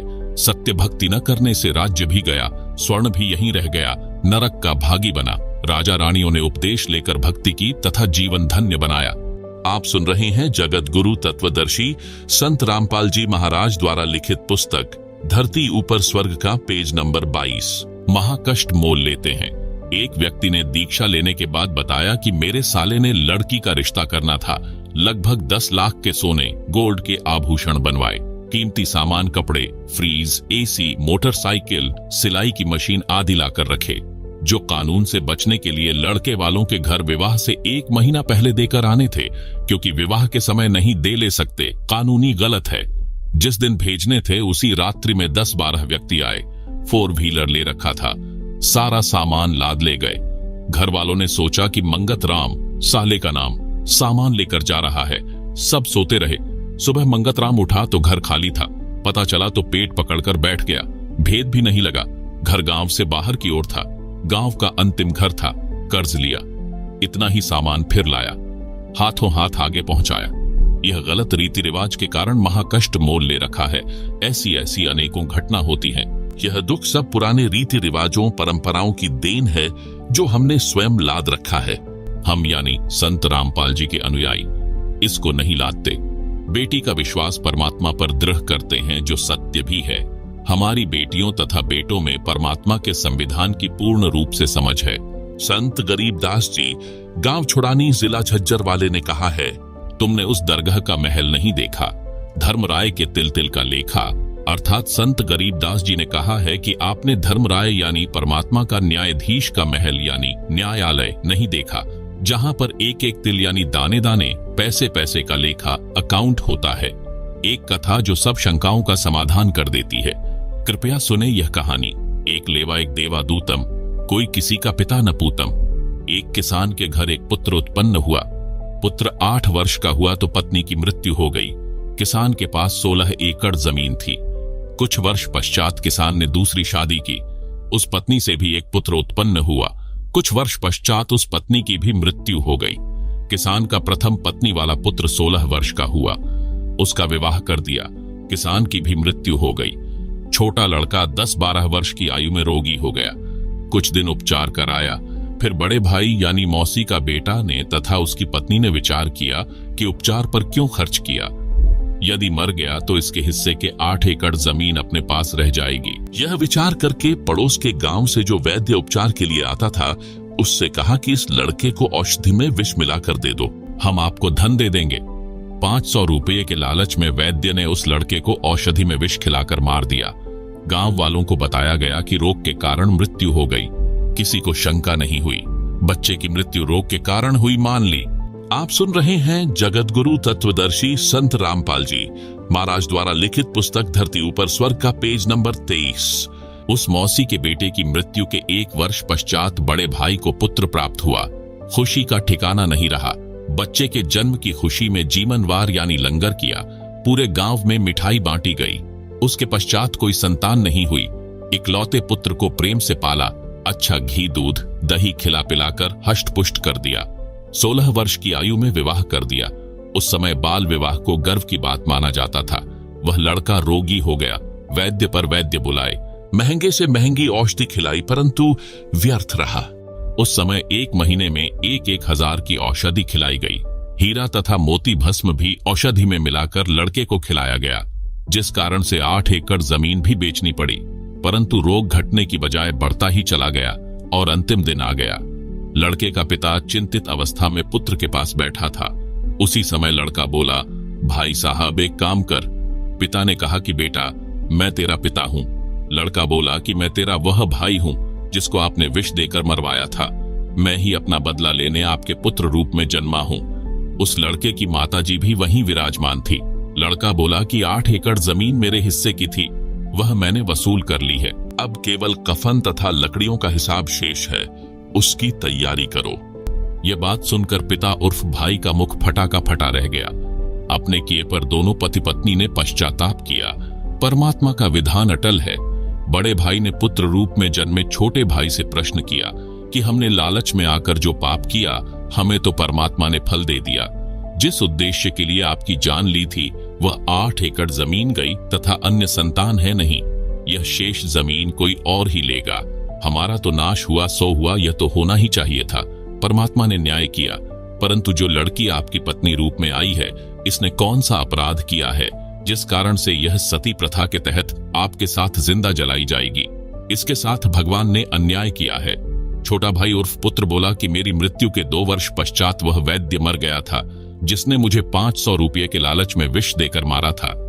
यह पत्नी वही वैद्य यानी डॉक्टर वाली आत्मा है। इसको वह फल मिलेगा, जिंदा जलाई जाएगी। उस समय सती प्रथा जोरों पर थी। पति की मृत्यु के पश्चात पत्नी को जिंदा उसी चिता में जलाया जाता था। प्रिय पाठकों, विचार करो, परमात्मा की दृष्टि से कुछ नहीं छुपा है। जैसा करेगा वैसा भरना पड़ेगा। प्रत्येक परिवार इसी प्रकार संस्कार के कारण एक दूसरे से जुड़ा है। कोई पूर्व जन्म का कर्ज उतारने के लिए जन्मा है, कोई पूर्व जन्म का कर्ज लेने जन्मा है। अनेकों उदाहरण। नंबर 1, पिता ने लड़के को पढ़ाया, शादी से 2 दिन पहले दुर्घटनाग्रस्त होकर मर गया। वह अपना कर्ज पिता से लेने आया था। नंबर 2, बेटा जवान हुआ, कार्य करके निर्वाह करने लगा। पिता रोगी हो गया, लाखों रुपये लगे, व्यर्थ रहे, मर गया। यह पिता पिछले जन्म का कर्ज लेने आया था, कुछ देने आया था। नंबर 3, लड़की का विवाह किया, 2 वर्ष पश्चात लड़की मर गई, बहुत दहेज दिया था। वह दामाद पूर्व जन्म के ऋण के बदले में लड़की भी ले गया और धन भी। वर्तमान में जो किसी के साथ धोखा करके धन हड़प लेते हैं, वह धन अगले जन्म में दामाद बनकर वसूलेगा। परमात्मा का अटल विधान है, बुद्धिमान को संकेत ही पर्याप्त है। आप सुन रही हैं जगतगुरु तत्वदर्शी संत रामपाल जी महाराज द्वारा लिखित पुस्तक धरती ऊपर स्वर्ग का पेज नंबर 24। उपरोक्त केवल कथा नहीं है, यह हकीकत है। कोई यह कहता है कि यह तो डराने के लिए कथा बनाई, किसने देखा है क्या होगा। जैसे चोर को भद्र पुरुष समझाते हैं कि भाई चोरी मत किया कर, जब पकड़ा जाएगा तो पहले तो जनता पिटाई करेगी, फिर पुलिस पीटेगी और जेल में भी कष्ट उठाना पड़ेगा। यदि कोई कहे कि यह तो चोर को डराने के लिए कहा है, किसने देखा है कि आगे क्या होता है। विचार करें कि चोर को सच्चाई से अवगत करवाकर डराया है और सच्चाई भी है। यदि चोर सच्चाई से डरकर चोरी करना त्याग देगा तो उसकी भलाई है। यदि कहेगा कि किसने देखा है, आगे क्या होता है देखा जाएगा, उसके साथ वह सब गुजरेगी जो पहले बताई गई थी। इसी प्रकार जो उपरोक्त कथा को केवल समझाने डराने के लिए ही मानेगा तो उसका दुर्भाग्य होगा। इसको इतनी ही सत्य समझना जैसे चोर को सतर्क किया है। लेखक ने यह कथा सन 1978 में एक पशुओं के डॉक्टर से सुनी थी, जो किसान के 2 पुत्रों वाली कथा ऊपर बताई है। वह इस कथा को अपने पास बैठने वाले को अवश्य सुनाता था, परंतु अमल कतई नहीं करता था। 10 रुपये की दवाई देकर 4 डिस्टिल्ड वाटर के इंजेक्शन लगाकर 200-300 रुपये वसूलता था। फिर शाम को मिलता तो अपने कारनामे भी बताता था कि यदि कम रुपये लूंगा तो भैंस वाला यह समझेगा कि अच्छी दवाई नहीं दी। भैंस को स्वस्थ तो 10 रुपये की दवाई से ही हो जाना था। विचार करें कि ऐसे व्यक्तियों की कथनी और करनी में अंतर है, तो उनके द्वारा सुनाई इन कथाओं का अन्य पर कैसे प्रभाव होगा। गरीब करनी तज कथनी कठे, अज्ञानी दिन रात, कुत्ते ज्यों भौंकत फिरे, सुनी सुनाई बात। संत गरीबदास जी ने कहा है कि जो ज्ञान की बातों के अनुसार क्रिया नहीं करते, जो अन्य को सुनते हैं, वे अज्ञानी व्यर्थ में कुत्ते की तरह सुनी सुनाई बातें बकते रहते हैं। ये बातें कहन सुनन की नहीं है, कर पाड़ने की है, यानी इन पर अमल करना चाहिए। परमात्मा के विधान को समझकर निर्मल जीवन यापन करें। जीवन की राह को कांटों रहित बनाएं। परंपराओं का भार कम करो। बोझा लाद कर सफर तय नहीं किया जा सकता। सत्संग से घर की कलह समाप्त होती है। एक माई अपनी पुत्र वधू पर बात बात पर क्रोध करती थी। छोटी छोटी गलतियों को बढ़ा चढ़ाकर अपने पुत्र से कहती। पुत्र अपनी पत्नी को धमकाता। इस प्रकार घर नरक बना हुआ था। पुत्र वधू अपनी सासू माँ से कभी कभी कहती थी कि आप सत्संग जाया करो। अपनी पड़ोसन भी जाती है।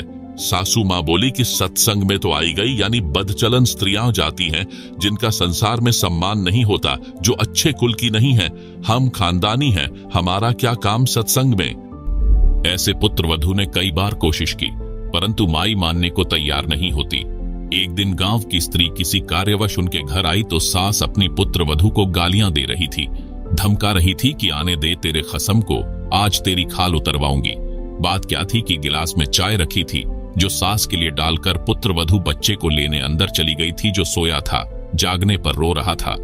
आप सुन रहे हैं जगत गुरु तत्वदर्शी संत रामपाल जी महाराज द्वारा लिखित पुस्तक धरती ऊपर स्वर्ग का पेज नंबर 25। उस बच्चे को उठाकर लाने में 1 मिनट भी नहीं लगी थी कि इसी बीच में कुत्ता आया और चाय के गिलास में जीभ मारने लगा। गिलास गिर गया, चाय पृथ्वी पर बिखर गई। सासू माँ आंगन में उस गिलास से मात्र 20 फुट की दूरी पर चारपाई पर बैठी थी। हट्टी कट्टी थी, खेतों में सैर करके आती थी, परंतु काम के हाथ नहीं लगाती थी। इसी बात पर कलह कर रही थी। गांव के दूसरे मोहल्ले से आई माई सत्संग में जाती थी।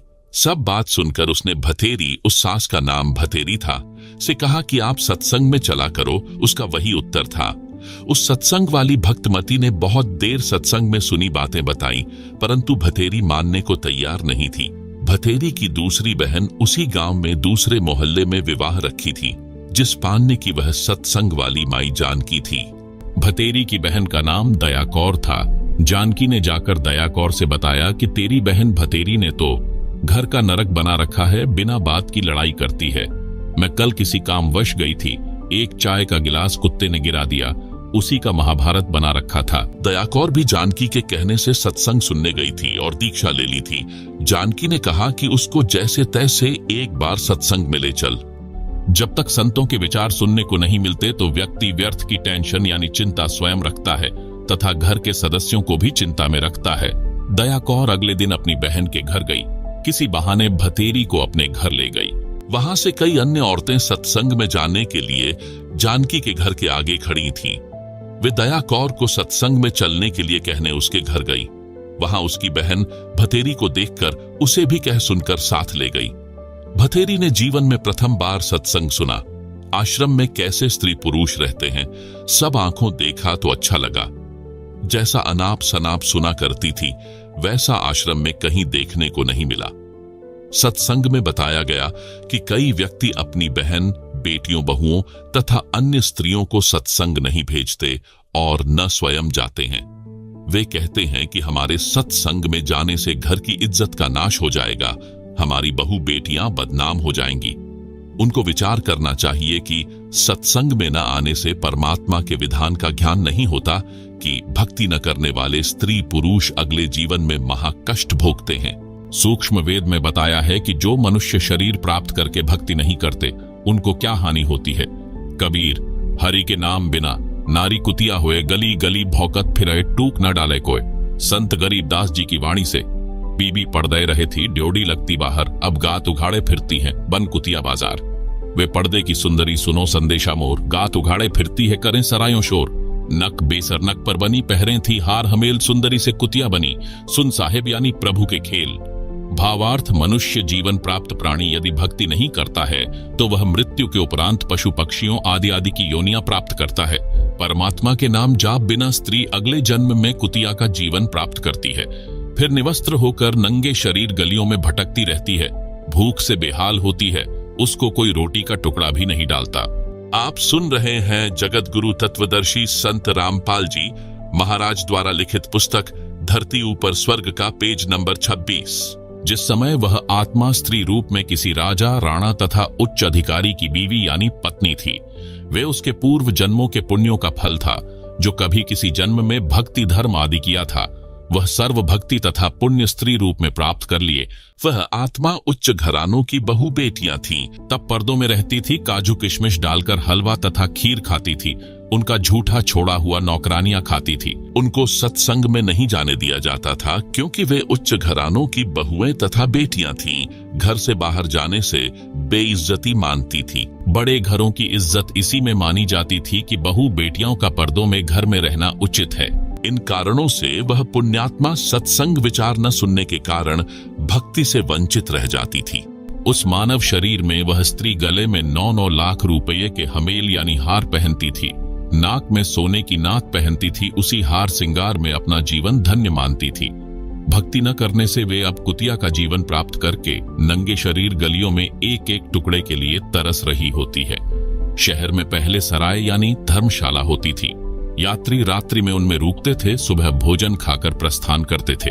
वह पर्दे में रहने वाली सुंदर स्त्री कुतिया बनकर धर्मशाला में रुके यात्री का डाला टुकड़ा खाने के लिए सराय यानी धर्मशाला में भौंकती है। रोटी का टुकड़ा धरती पर डाला जाता है, उसके साथ कुछ रेत मिट्टी भी चिपक जाती है।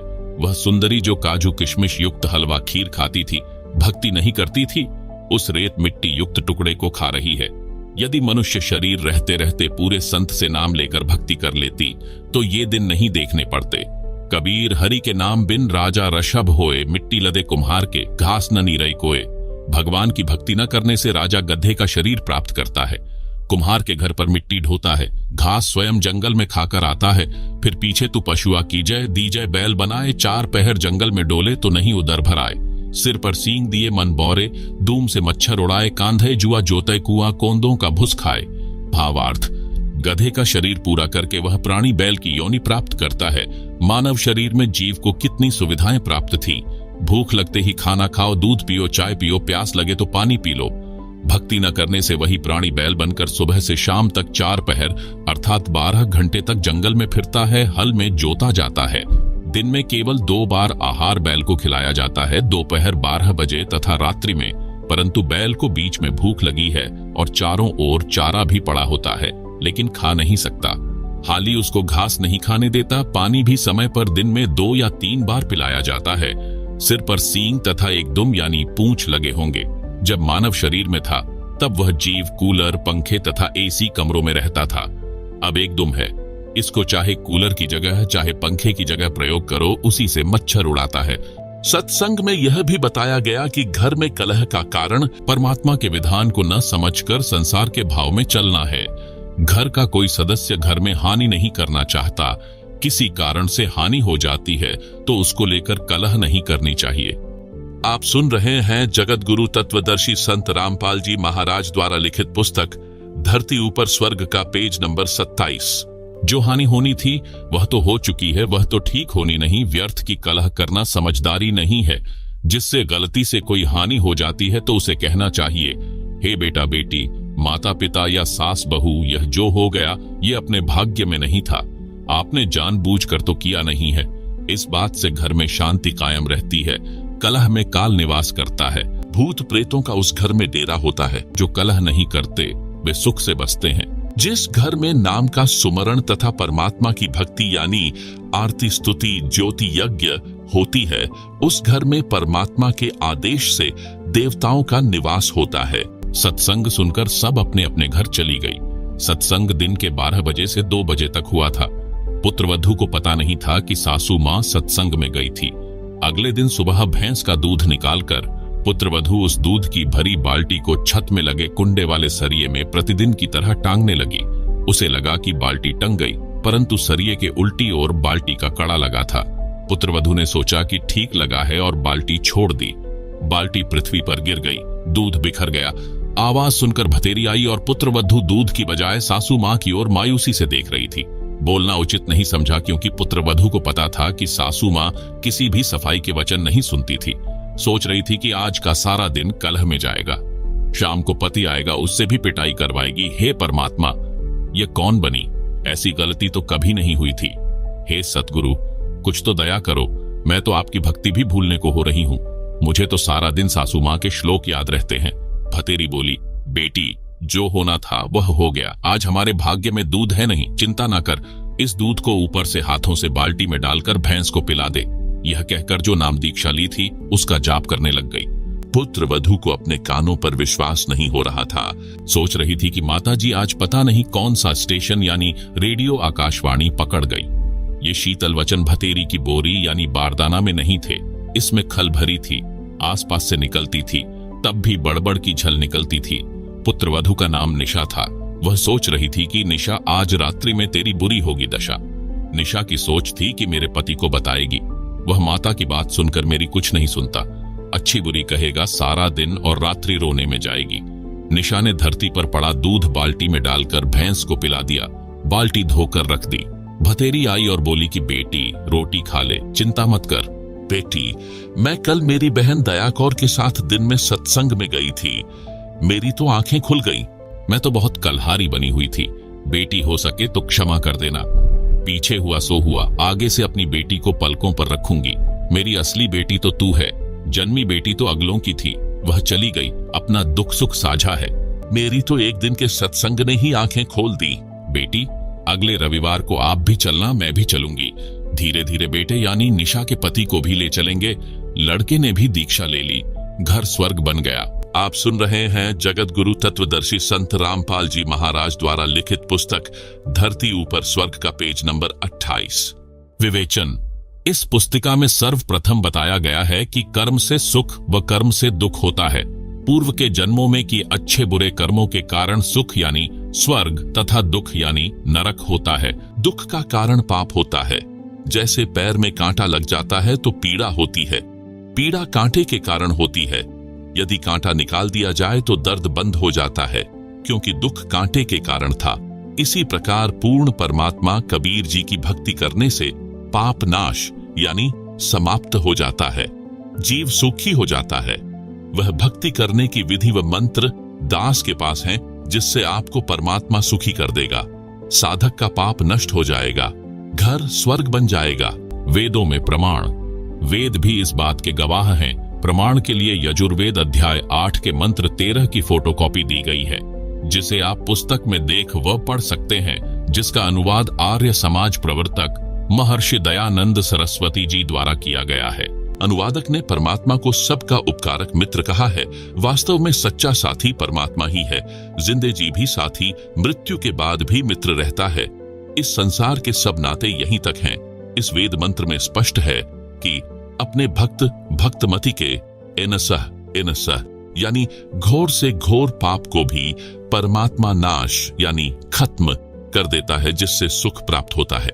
भक्ति करने से दुख समाप्त हो जाते हैं, कार्य सिद्ध होते हैं। जैसे पहले जमाने में हाथ से चक्की चलाते, हाथ से पशुओं का चारा यानी सानी काटते थे। अब बिजली से चलने वाली चक्की है तथा बिजली से चलने वाले गंडा से यानी मशीन से सानी यानी चारा काटते हैं। कितना आसान हो गया। इसी प्रकार परमात्मा कबीर जी यानी परम अक्षर ब्रह्म की भक्ति करने से भक्तमति के सब कार्य आसान हो जाते हैं। घर स्वर्ग बन जाता है। जन्म मृत्यु का चक्र सदा के लिए समाप्त हो जाता है। आप सुन रहे हैं जगत गुरु तत्वदर्शी संत रामपाल जी महाराज द्वारा लिखित पुस्तक धरती ऊपर स्वर्ग का पेज नंबर 29। प्रश्न, मृत्यु भोज के विषय में आपके क्या विचार हैं? उत्तर, यह व्यर्थ है, हम नहीं करते। अब तो बुद्धिमान मानव समाज भी इस पर प्रतिबंध लगाने लगा है।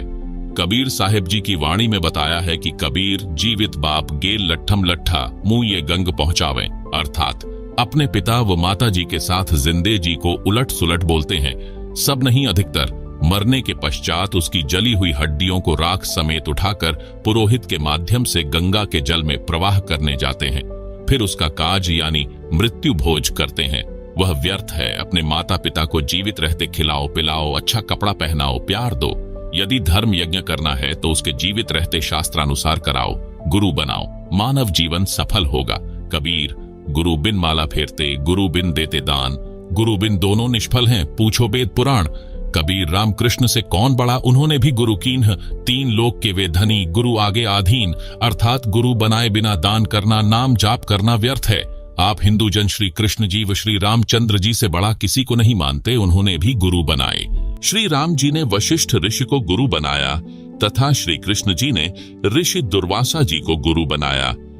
ऋषि संदीपनी जी श्री कृष्ण जी के अक्षर गुरु यानी शिक्षक थे। ऋषि दुर्वासा आध्यात्म के गुरु थे। क्या आप राम व कृष्ण जी से बड़े हो जो गुरु नहीं बनाते हो? गुरु पूर्ण होना अनिवार्य है, फिर दान धर्म करना लाभदायक है। प्रसंग धरती ऊपर स्वर्ग का चल रहा है। आप जी से निवेदन है कि इस पुस्तक को दिल थामकर श्रद्धा के साथ पढ़कर समझकर मुझदास यानी लेखक के आश्रमों में या नामदान केंद्र में आए और शास्त्रोक्त साधना लेकर अपना तथा परिवार का निःशुल्क कल्याण करवाएं। धरती ऊपर ही स्वर्ग का एहसास करें। यदि इस पुस्तक को पढ़कर फिर भी लोकलाज के कारण इस दलदल में धंसा रहता है, समझदारी नहीं है। जैसे सती प्रथा थी, पति की मृत्यु हो जाती थी तो लोकलाज व कुप्रथा के कारण जवान पत्नी को भी जिंदा जलना पड़ता था। राजा भी इस प्रथा की मार से नहीं बचते थे। महाभारत ग्रंथ में प्रकरण है कि राजा पांडु की मृत्यु के पश्चात रानी माद्री उनके साथ सती हुई थी, यानी जिंदा जलकर मरी थी। राजा पांडु की दो पत्नियां थीं, कुंती तथा माद्री। यह भी तो किसी समझदार पुरुष ने समाप्त करने का बीड़ा उठाया। उस समय उसका बहुत विरोध हुआ, परंतु धीरे धीरे सबने मान लिया, सुखी हुए। इसी प्रकार ये कुप्रथाएं समाप्त करनी है, धरती ऊपर स्वर्ग बनाना है। बुद्धिजीवी मानव सहयोग दे। प्रश्न, भक्ति व धर्म कर्म तो लगभग सब करते हैं, आप तथा आपके अनुयायी ही नहीं करते। आप कहना क्या चाहते हैं? आपकी बातों से लग रहा है कि आपके अतिरिक्त कोई ठीक से भक्ति नहीं करते। आप सुन रहे हैं जगत गुरु तत्वदर्शी संत रामपाल जी महाराज द्वारा लिखित पुस्तक धरती ऊपर स्वर्ग का पेज नंबर 30। उत्तर, यह सही है। दास यानी रामपाल दास यही कहता है कि विश्व में कोई भी गुरु मेरे अतिरिक्त शास्त्रोक्त साधना न तो स्वयं करता और न ही अपने अनुयायियों से करवाता है, क्योंकि उनको अपने अपने शास्त्रों का ज्ञान ही नहीं है। आप निम्न बातें नोट करो और बताओ। क्या आप बता सकते हैं? गीता अध्याय 18 श्लोक 62 में गीता बोलने वाला प्रभु अपने से अन्य किस परमेश्वर की शरण में जाने को कहता है? गीता अध्याय 18 श्लोक 62 की फोटोकॉपी, जिसे आप पुस्तक में देख सकते हैं, जो जयदयाल गोयंदका द्वारा अनुवादित है तथा भारत में प्रसिद्ध गीता प्रेस गोरखपुर से प्रकाशित व मुद्रित है। क्या आप जानते हैं? गीता अध्याय 7 श्लोक 29 में गीता ज्ञान देने वाले प्रभु ने कहा है कि जो साधक केवल जरा यानी वृद्धावस्था के दुख से तथा मरण यानी मृत्यु के दुख से छूटने के लिए ही प्रयत्नशील हैं, यानी साधना करते हैं, वे तत्ब्रह्म यानी उस ब्रह्म यानी गीता अध्याय 18 श्लोक 62 में बताए परमेश्वर को तथा संपूर्ण अध्यात्म ज्ञान यानी तत्व ज्ञान को तथा संपूर्ण कर्मों को जानते हैं, यानी एक लेवा एक देवा दूतम्मों वाली कथा जानते हैं। गीता अध्याय 8 श्लोक 1 में अर्जुन ने गीता ज्ञान देने वाले से प्रश्न किया कि किम तत् ब्रह्म यानी तत् ब्रह्म क्या है, जिसके विषय में आपने गीता अध्याय 7 श्लोक 29 में कहा है। इसका उत्तर गीता ज्ञान बताने वाले प्रभु आपके अनुसार श्री कृष्ण जी ने गीता 8 अध्याय श्लोक 3 में दिया। कहा कि वह परम अक्षर ब्रह्म है। फिर इसी प्रसंग को आगे बढ़ाते हुए गीता ज्ञान देने वाले ने गीता के इसी अध्याय 8 के श्लोक 5 से 7 तथा श्लोक 8, 9, 10 में स्पष्ट कर दिया है कि जो पुरुष अंत काल में मुझको ही स्मरण करता हुआ शरीर को त्याग कर जाता है, वह मेरे साक्षात रूप को प्राप्त होता है। इसमें कुछ भी संशय नहीं है। गीता अध्याय 8 श्लोक 5। हे कुंती पुत्र अर्जुन, अंतकाल में मनुष्य यानी साधक जिस भी भाव को यानी इष्ट को स्मरण करता हुआ शरीर का त्याग करता है, उस भाव को ही प्राप्त होता है, क्योंकि वह सदा उसी के भाव से भावित हो रहा है। गीता अध्याय 8 श्लोक 6। आप सुन रहे हैं जगत गुरु तत्वदर्शी संत रामपाल जी महाराज द्वारा लिखित पुस्तक धरती ऊपर स्वर्ग का पेज नंबर 31। इसलिए हे अर्जुन, तू सब समय में निरंतर मेरा स्मरण कर और युद्ध भी कर। इस प्रकार मुझ में समर्पित भाव से युक्त होकर तू निसंदेह मुझको ही प्राप्त होगा। गीता अध्याय 8 श्लोक 7। हे भद्र पुरुष, इन उपरोक्त श्लोकों में तो गीता ज्ञान देने वाले ने अपनी भक्ति करने को कहा है, जिससे उसी को प्राप्त होता है। फिर गीता अध्याय 8 के ही श्लोक 8, 9, 10 में उस परम अक्षर ब्रह्म की भक्ति करने को कहा, जिसके विषय में ऊपर बताया है। गीता अध्याय 8 श्लोक 8, 9, 10। हे पार्थ, परमेश्वर के यानी परम अक्षर ब्रह्म के अभ्यास रूप योग से युक्त दूसरी ओर न जाने वाले चित्त से निरंतर चिंतन करता हुआ मनुष्य परम दिव्य परमेश्वर यानी परम अक्षर ब्रह्म को ही प्राप्त होता है। गीता अध्याय 8 श्लोक 8। श्रीमान जी, ध्यान देना, इस श्लोक 9 में गीता बोलने वाले प्रभु आपके अनुसार श्री कृष्ण जी ने यह भी स्पष्ट कर दिया है कि वही सर्वस्य धातारम यानी सबका धारण पोषण करने वाला है, जो इस प्रकार है, जो अनादि सबके नियंता, सूक्ष्म से अति सूक्ष्म सबके धारण पोषण करने वाले, अचिंत्य स्वरूप, सूर्य के सदृश प्रकाशमान, अज्ञान से अति परे शुद्ध सच्चिदानंद घन परमेश्वर का स्मरण करता है। गीता अध्याय 8 श्लोक 9। वह भक्ति युक्त पुरुष अंतकाल में योग बल से यानी भक्ति की शक्ति से प्राणों यानी श्वासों को भ्रुकुटी के मध्य में अच्छी तरह स्थापित करके फिर निश्चल मन से स्मरण करता हुआ उस यानी मेरे से दूसरे दिव्य पुरुष यानी परम अक्षर ब्रह्म यानी परमेश्वर को ही प्राप्त होता है। हे जेंटलमैन, क्या आपको व आपके धर्म गुरुओं को उस परमेश्वर परम अक्षर ब्रह्म का पता है? वह कौन है जिसकी शरण में जाने से परम शांति तथा सनातन परम धाम यानी सत्यलोक प्राप्त होता है? जेंटलमैन ने कहा, कभी सुना ही नहीं। गीता नित्य पढ़ता हूँ, आज आंखें खुली हैं। गीता अध्याय 7 श्लोक 29। गीता अध्याय 8 श्लोक 1, 3, 5, 6, 7, 8, 9, 10। उपरोक्त गीता के सर्व श्लोकों की फोटोकॉपी पुस्तक के पेज नंबर 31 से 34 में दी गई है, जिसे आप पुस्तक में देख सकते हैं।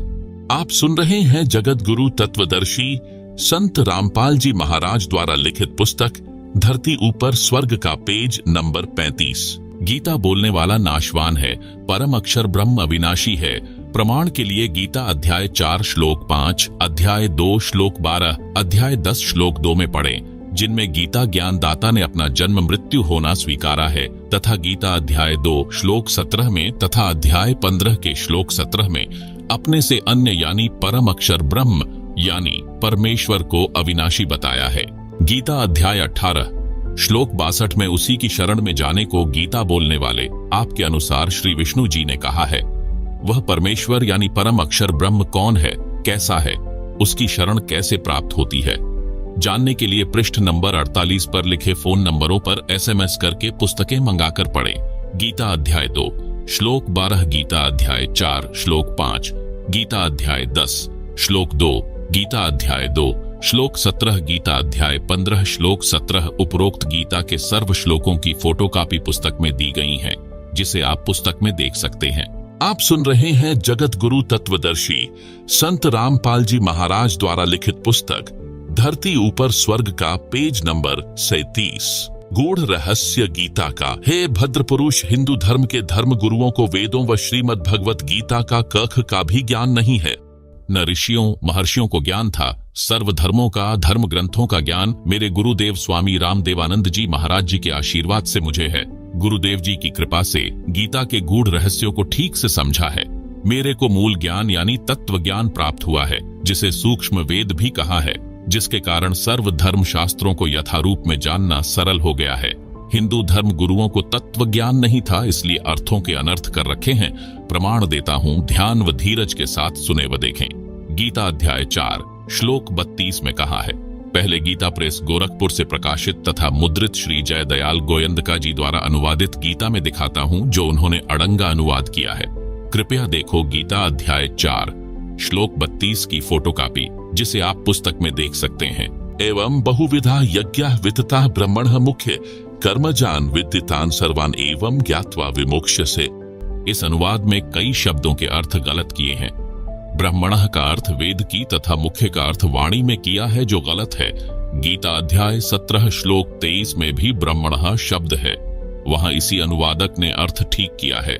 ब्रह्मणः का अर्थ सच्चिदानंद घन ब्रह्म किया है। यदि गीता अध्याय 4 श्लोक 32 में ब्रह्मणः का अर्थ सच्चिदानंद घन ब्रह्म किया जाए तो सही सरलार्थ हो जाता है, जो इस प्रकार बनता है। परमेश्वर सबसे ऊपर के लोक में निवास करता है, वहां से चलकर पृथ्वी पर आता है। यथार्थ अध्यात्म ज्ञान यानी तत्व ज्ञान अपने मुख कमल से बोली वाणी में बताता है। एवं यानी इस प्रकार, बहुविधा यानी बहुत प्रकार के, यज्ञ यानी धार्मिक अनुष्ठानों यानी यज्ञों पूजाओं यानी का ज्ञान, ब्रह्मणा यानी सच्चिदानंद घन ब्रह्म यानी परम अक्षर ब्रह्म के मुख्य यानी मुख से उच्चारित वाणी में यानी तत्व ज्ञान में विस्तार से कहा है। उन सब को कार्य करते करते किया जा सकता है, ऐसा जान। उन सब क्रियाओं को जानकर तू सर्वथा बंधन से मुक्त हो जाएगा, यानी उस तत्व ज्ञान के आधार से साधना पूजा करके पूर्ण मोक्ष यानी कभी जन्म मरण नहीं हो ऐसा मोक्ष प्राप्त करेगा। आप सुन रहे हैं जगत गुरु तत्वदर्शी संत रामपाल जी महाराज द्वारा लिखित पुस्तक धरती ऊपर स्वर्ग का पेज नंबर 38। विशेष इन्हीं अनुवादकों ने गीता अध्याय 16 श्लोक 1 में यज्ञ का अर्थ प्रसंगवश धार्मिक पूजा व धार्मिक अनुष्ठान किया है। इस गीता अध्याय 4 श्लोक 32 में भी यज्ञ का अर्थ पूजाओं किया जाए तो सरलार्थ सही हो जाता है। अनुवादक ने यज्ञ का अर्थ यज्ञ किया है, यहां धार्मिक पूजाओं व अनुष्ठानों करना चाहिए। गीता अध्याय 4 श्लोक 34 का इन्हीं अनुवादकों ने अनुवाद ठीक किया है, जिसमें कहा है कि उस तत्व ज्ञान को तू तत्वदर्शी ज्ञानियों के पास जाकर समझ। उनको भली भांति दंडवत प्रणाम करने से, उनकी सेवा करने से और कपट छोड़कर सरलता पूर्वक प्रश्न करने से वे परमात्म तत्व को भली भांति जानने वाले ज्ञानी महात्मा तुझे उस तत्व ज्ञान का उपदेश करेंगे। गीता अध्याय 4 श्लोक 34। कृपया देखें गीता अध्याय 17 श्लोक 23 की फोटोकॉपी, जिसमें ब्रह्मणः का अर्थ सच्चिदानंद घन ब्रह्म किया है, जिसे आप पुस्तक में देख सकते हैं। विशेष इससे यह स्पष्ट है कि वह तत्व ज्ञान श्रीमद् भगवत गीता में नहीं है। यदि होता तो गीता बोलने वाला कह देता कि उस अध्याय में बोला है, वहां पढ़ ले। दूसरी बात यह स्पष्ट हो जाती है कि उस तत्व ज्ञान यानी सूक्ष्म वेद को स्वयं परम अक्षर ब्रह्म यानी परमेश्वर अपने मुख कमल से बोलता है।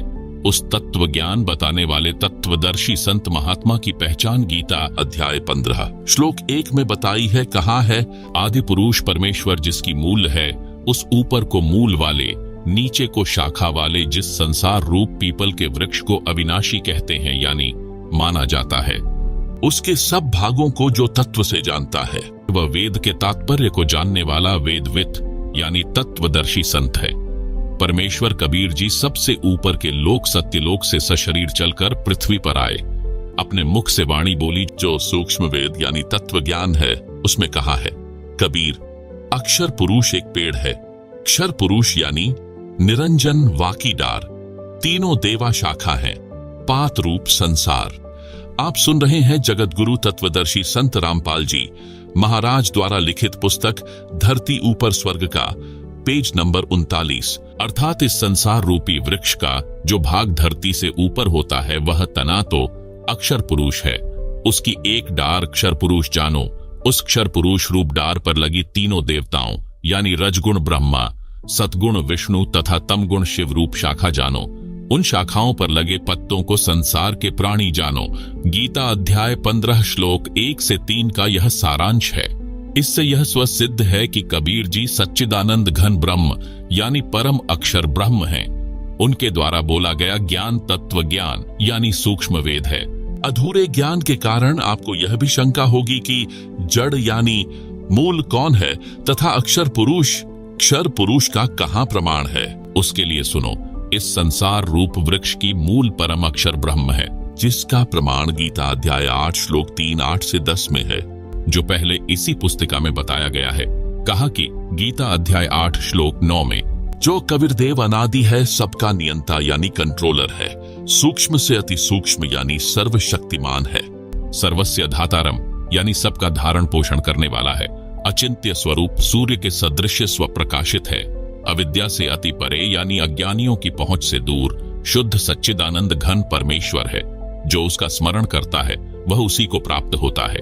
इससे स्पष्ट हुआ है कि परम अक्षर ब्रह्म संसार रूप वृक्ष की जड़ यानी मूल है, क्योंकि मूल से ही पेड़ का धारण पोषण होता है। अब आगे अध्याय 15 श्लोक 16 से 17 में 3 पुरुषों यानी प्रभुओं का प्रमाण है। पढ़ो इन दोनों श्लोकों की फोटोकॉपी में, जिनमें कहा है कि अक्षर पुरुष व क्षर पुरुष तथा इनके लोकों के प्राणी नाशवान है। गीता अध्याय 15 श्लोक 16। इन दोनों से अन्य परम अक्षर पुरुष है, जो अविनाशी परमेश्वर परमात्मा कहा जाता है, सबका धारण पोषण करने वाला है। गीता अध्याय 15 श्लोक 17। गीता अध्याय 15 श्लोक 1 की फोटोकॉपी, जिसे आप पुस्तक में देख सकते हैं। ऊर्ध्वमूलम अधाशाखम अश्वत्थम प्राहुः अव्ययम छंदांसी यस्य पर्णानि यह तम वेद सह वेदवित्। आप सुन रहे हैं जगत गुरु तत्वदर्शी संत रामपाल जी महाराज द्वारा लिखित पुस्तक धरती ऊपर स्वर्ग का पेज नंबर 40। विशेष, इस फोटोकॉपी के अनुवाद में भी गलतियां हैं, परंतु फिर भी सार स्पष्ट है। गलती, अध शाखम का अर्थ ब्रह्मा रूप मुख्य शाखा वाले किया है, जबकि अध यानी नीचे, शाखा यानी शाखा अर्थ सीधा है। यह उनकी अज्ञानता की झलक है। इस पेज पर गीता अध्याय 15 श्लोक 16-17 की फोटोकॉपी दी गई है, जिसे आप पुस्तक में देख सकते हैं। आप सुन रहे हैं जगत गुरु तत्वदर्शी संत रामपाल जी महाराज द्वारा लिखित पुस्तक धरती ऊपर स्वर्ग के पेज नंबर 41 पर ऊपर जड़ नीचे शाखा वाला उल्टा लटका हुआ संसार रूपी वृक्ष का चित्र दिया गया है, जिसे आप पुस्तक में देख सकते हैं। आप सुन रहे हैं जगत गुरु तत्वदर्शी संत रामपाल जी महाराज द्वारा लिखित पुस्तक धरती ऊपर स्वर्ग का पेज नंबर 42। प्रश्न, आम हिंदू के मन में यह धारणा है कि संत रामपाल जी श्री ब्रह्मा जी, श्री विष्णु जी व श्री शिव जी की भक्ति छुड़वाते हैं। आप क्या कहोगे? उत्तर, जैसा कि इस पुस्तिका के प्रारंभ में बताया है कि हम यानी मेरे अनुयायी और मैं सब धार्मिक व सामाजिक क्रियाएं शास्त्र विहित यानी शास्त्रों के अनुसार करते हैं। गीता अध्याय 16 श्लोक 23 से 24 में भी यही कहा है कि शास्त्र विधि को त्याग कर अपनी मर्जी से जो मनमाना आचरण करते हुए साधना करते हैं, उनको न सुख प्राप्त होता है, न कार्य सिद्ध करने वाली सिद्धि प्राप्त होती है, न गति यानी मोक्ष होता है। इसलिए शास्त्रोक्त कर्म करो। जैसा गीता अध्याय 15 श्लोक 1 से 3 तथा 16-17 में संसार रूपी वृक्ष का उदाहरण बताया है। इस वृक्ष की मूल तो परम अक्षर ब्रह्म है, तना अक्षर पुरुष यानी अक्षर ब्रह्म है, डार यानी मोटी डाली क्षर पुरुष यानी क्षर ब्रह्म है। तीनों देवता रजगुण ब्रह्मा, सतगुण विष्णु, तमगुण शंकर शाखा हैं तथा पत्ते संसार के प्राणी हैं। दास यानी रामपाल दास ब्रह्मा विष्णु तथा शिव जी व देवी देवताओं का सम्मान करता है तथा धार्मिक कर्म शास्त्रोक्त करता व करवाता है। इसी कर्म में भक्ति की विधि शास्त्रोक्त करनी होती है। जैसे कोई आम या पीपल आदि का पौधा नर्सरी से मोल लाए तो उसको अपने घर, आंगन, खेत, बाग में रोपने के लिए गड्ढा खोदा, उसमें उस पौधे को मूल की ओर से गड्ढे में रखकर चारों ओर मिट्टी लगाई, फिर सिंचाई की, पौधा पेड़ बना, लाभ मिला। यदि कोई अनजान उस पौधे को शाखाओं की ओर से गड्ढे में रखकर मिट्टी लगाकर सिंचाई करे, क्या वह पेड़ बनेगा? कभी नहीं, नष्ट हो जाएगा। ठीक इसी प्रकार हम शास्त्रों में बताए अनुसार भक्ति रूपी पौधा रोपते यानी लगाते हैं, जो शास्त्र विधि अनुसार है, लाभदायक है। यानी गीता अध्याय 3 श्लोक 14-15 में भी स्पष्ट किया है कि अविनाशी परमात्मा यानी परम अक्षर ब्रह्म जो धार्मिक अनुष्ठानों में यानी यज्ञों में प्रतिष्ठित है, अर्थात उसी को इष्ट मानकर धार्मिक अनुष्ठान पूजाएं यानी यज्ञ आदि करने चाहिए। कृपया देखें सीधा तथा उल्टा बीजा यानी रोपा हुआ भक्ति रूपी पौधे के चित्र तथा पढ़ें गीता अध्याय 3 श्लोक 14-15 की फोटोकॉपी, जिन्हें आप पुस्तक में देख सकते हैं। आप सुन रहे हैं जगत गुरु तत्वदर्शी संत रामपाल जी महाराज द्वारा लिखित पुस्तक धरती ऊपर स्वर्ग के पेज नंबर 43 पर शास्त्र विरुद्ध साधना अर्थात उल्टा बीजा हुआ भक्ति रूपी पौधे का चित्र दिया गया है, जिसे आप पुस्तक में देख सकते हैं। आप सुन रहे हैं जगत गुरु तत्वदर्शी संत रामपाल जी महाराज द्वारा लिखित पुस्तक धरती ऊपर स्वर्ग के पेज नंबर 44 पर शास्त्रानुकूल साधना अर्थात सीधा बीजा हुआ भक्ति रूपी पौधे का चित्र दिया गया है, जिसे आप पुस्तक में देख सकते हैं। आप सुन रहे हैं जगत गुरु तत्वदर्शी संत रामपाल जी महाराज द्वारा लिखित पुस्तक धरती ऊपर स्वर्ग का पेज नंबर 45। गीता अध्याय 3 श्लोक 14। अन्नात् भवन्ति भूतानि पर्जन्यात् अन्न संभवः यज्ञात् भवति पर्जन्यः यज्ञः कर्म समुद्भवः। गीता अध्याय 3 श्लोक 15। कर्म ब्रह्मोद्भवम् विद्ये ब्रह्म अक्षर समुद्भवम् तस्मात् सर्वगतम् ब्रह्म नित्यम यज्ञ प्रतिष्ठितम। विशेष गीता अनुवादकों ने इन उपरोक्त श्लोकों के अनुवाद में भी ब्रह्म शब्द का गलत अर्थ वेद किया है, जबकि यहाँ पर ब्रह्म का अर्थ ब्रह्म ही रहना चाहिए, जिसका भावार्थ है कि सब प्राणी अन्न से उत्पन्न होते हैं। अन्न वर्षा से होता है। वर्षा शास्त्र विधि अनुसार किए जाने वाले यज्ञों यानी धार्मिक पूजाओं से होती है। कर्म ब्रह्म यानी काल ज्योति निरंजन यानी क्षर पुरुष से उत्पन्न हुए तथा ब्रह्म को यानी काल ज्योति निरंजन को तू अविनाशी परमात्मा, जिसका वर्णन गीता अध्याय 2 श्लोक 17, गीता अध्याय 8 श्लोक 3, 8 से 10 में तथा गीता अध्याय 15 श्लोक 17 में है। उस परम अक्षर ब्रह्म से उत्पन्न हुआ जान वही परम अक्षर परमात्मा यानी परम अक्षर ब्रह्म जो सर्वव्यापक है, यज्ञों में प्रतिष्ठित है यानी इष्ट रूप में मूल रूप में पूज्य है। कबीर परमेश्वर जी ने सूक्ष्म वेद यानी तत्व ज्ञान में बताया है कि कबीर एकई साधे सब सधै, सब साधे सब जाए, माली सींचे मूल को फूले फले अघाए। अर्थात पौधे की मूल को मिट्टी में गाड़कर सिंचाई करने से पौधे के सब भाग तना डार शाखा तथा पत्ते विकास करेंगे। एक के साधने से सब सध जाएंगे। यदि पौधे को उल्टा बीज यानी रोप कर शाखाओं की सिंचाई करेंगे तो सब नष्ट हो जाएंगे, क्योंकि यह विधि गलत है। आप सुन रहे हैं जगत गुरु तत्वदर्शी संत रामपाल जी महाराज द्वारा लिखित पुस्तक धरती ऊपर स्वर्ग का पेज नंबर 46। इसी प्रकार परम अक्षर ब्रह्म रूप मूल को इष्ट रूप में मानकर पूजा करेंगे तो सब देवता प्रफुल्लित होंगे यानी बढ़ेंगे, यानी उनके पास हमारे धर्म कर्म शास्त्र प्रमाणित संग्रहित यानी जमा हो जाएंगे। वे फिर हमारे कर्मों का फल हमें देते रहेंगे, बिना मांगे देंगे। गीता अध्याय 3 श्लोक 10 से 15 तक यही विस्तार पूर्वक बताया है कि शास्त्र अनुसार साधना भक्ति करके देवताओं यानी वृक्ष की शाखा रूपी देवताओं को बढ़ाओ। शास्त्रोक्त विधि से बढ़ाए हुए देवता तुमको बिना मांगे ही फल देंगे। जैसे पौधा पेड़ बना तो सब तना डार शाखा बढ़ी विकास हुआ, फिर शाखाओं को फल लगेंगे, बिना मांगे ही लगेंगे, यानी शास्त्र विधि अनुसार साधना करने से हमारे धर्म कर्म बनेंगे। वे इन देवताओं ब्रह्मा विष्णु तथा शिव जी के पास जमा होते रहेंगे। ये कर्म फल ही देते हैं, ईमानदारी से देते हैं, बिना मांगे ही देंगे, क्योंकि हमारे शास्त्र अनुसार भक्ति कर्म है। अन्य जो शास्त्र विधि त्याग कर मनमाना आचरण करते हैं उनके कोई धर्म कर्म यानी पुण्य नहीं बनते, उनको कोई लाभ नहीं होता। इसलिए हम परम अक्षर ब्रह्म को इष्ट रूप में प्रतिष्ठित करके शास्त्रोक्त भक्ति करते हैं, जिससे सुख भी मिलता है, सिद्धि की प्राप्ति भी होती है, जिससे कार्य सिद्ध होते हैं तथा गति यानी मुक्ति भी होती है। मैं शास्त्र विधि यानी शास्त्रों के अनुसार भक्ति करने को कहता हूँ, भक्ति छुड़वाता नहीं हूँ। गीता अध्याय 3 श्लोक 10, 11, 12, 13 की फोटो कापियां दी गई हैं, जिन्हें आप पुस्तक में देख सकते हैं। आप सुन रहे हैं जगत गुरु तत्वदर्शी संत रामपाल जी महाराज द्वारा लिखित पुस्तक धरती ऊपर स्वर्ग का पेज नंबर 48। हे जेंटलमैन, इस प्रकार गीता को मेरे अतिरिक्त किसी ने नहीं समझाया, क्योंकि किसी को ज्ञान ही नहीं है। मैं इसीलिए कहता हूं कि मेरे अतिरिक्त कोई भी सही साधना नहीं करवाता। हम अविनाशी परमेश्वर यानी परम अक्षर ब्रह्म की भक्ति इष्ट मानकर करते हैं, जो सबका धारण पोषण करने वाला है, जो गीता ज्ञान बताने वाले से अन्य है, जो पाप काटकर सुखी करता है। उल्टे लटके संसार रूप वृक्ष के चित्र को तथा उल्टे सीधे भक्ति रूपी पौधों के चित्रों को ध्यान से देखो, सब आसानी से समझ आ जाता है। विश्व के मानव से अनुरोध करता हूं कि सारा जहान इसी परमेश्वर की शरण में आए और परम शांति यानी पूर्ण मोक्ष को तथा सनातन परम धाम यानी सत्यलोक को प्राप्त करके सदा सुखी रहे।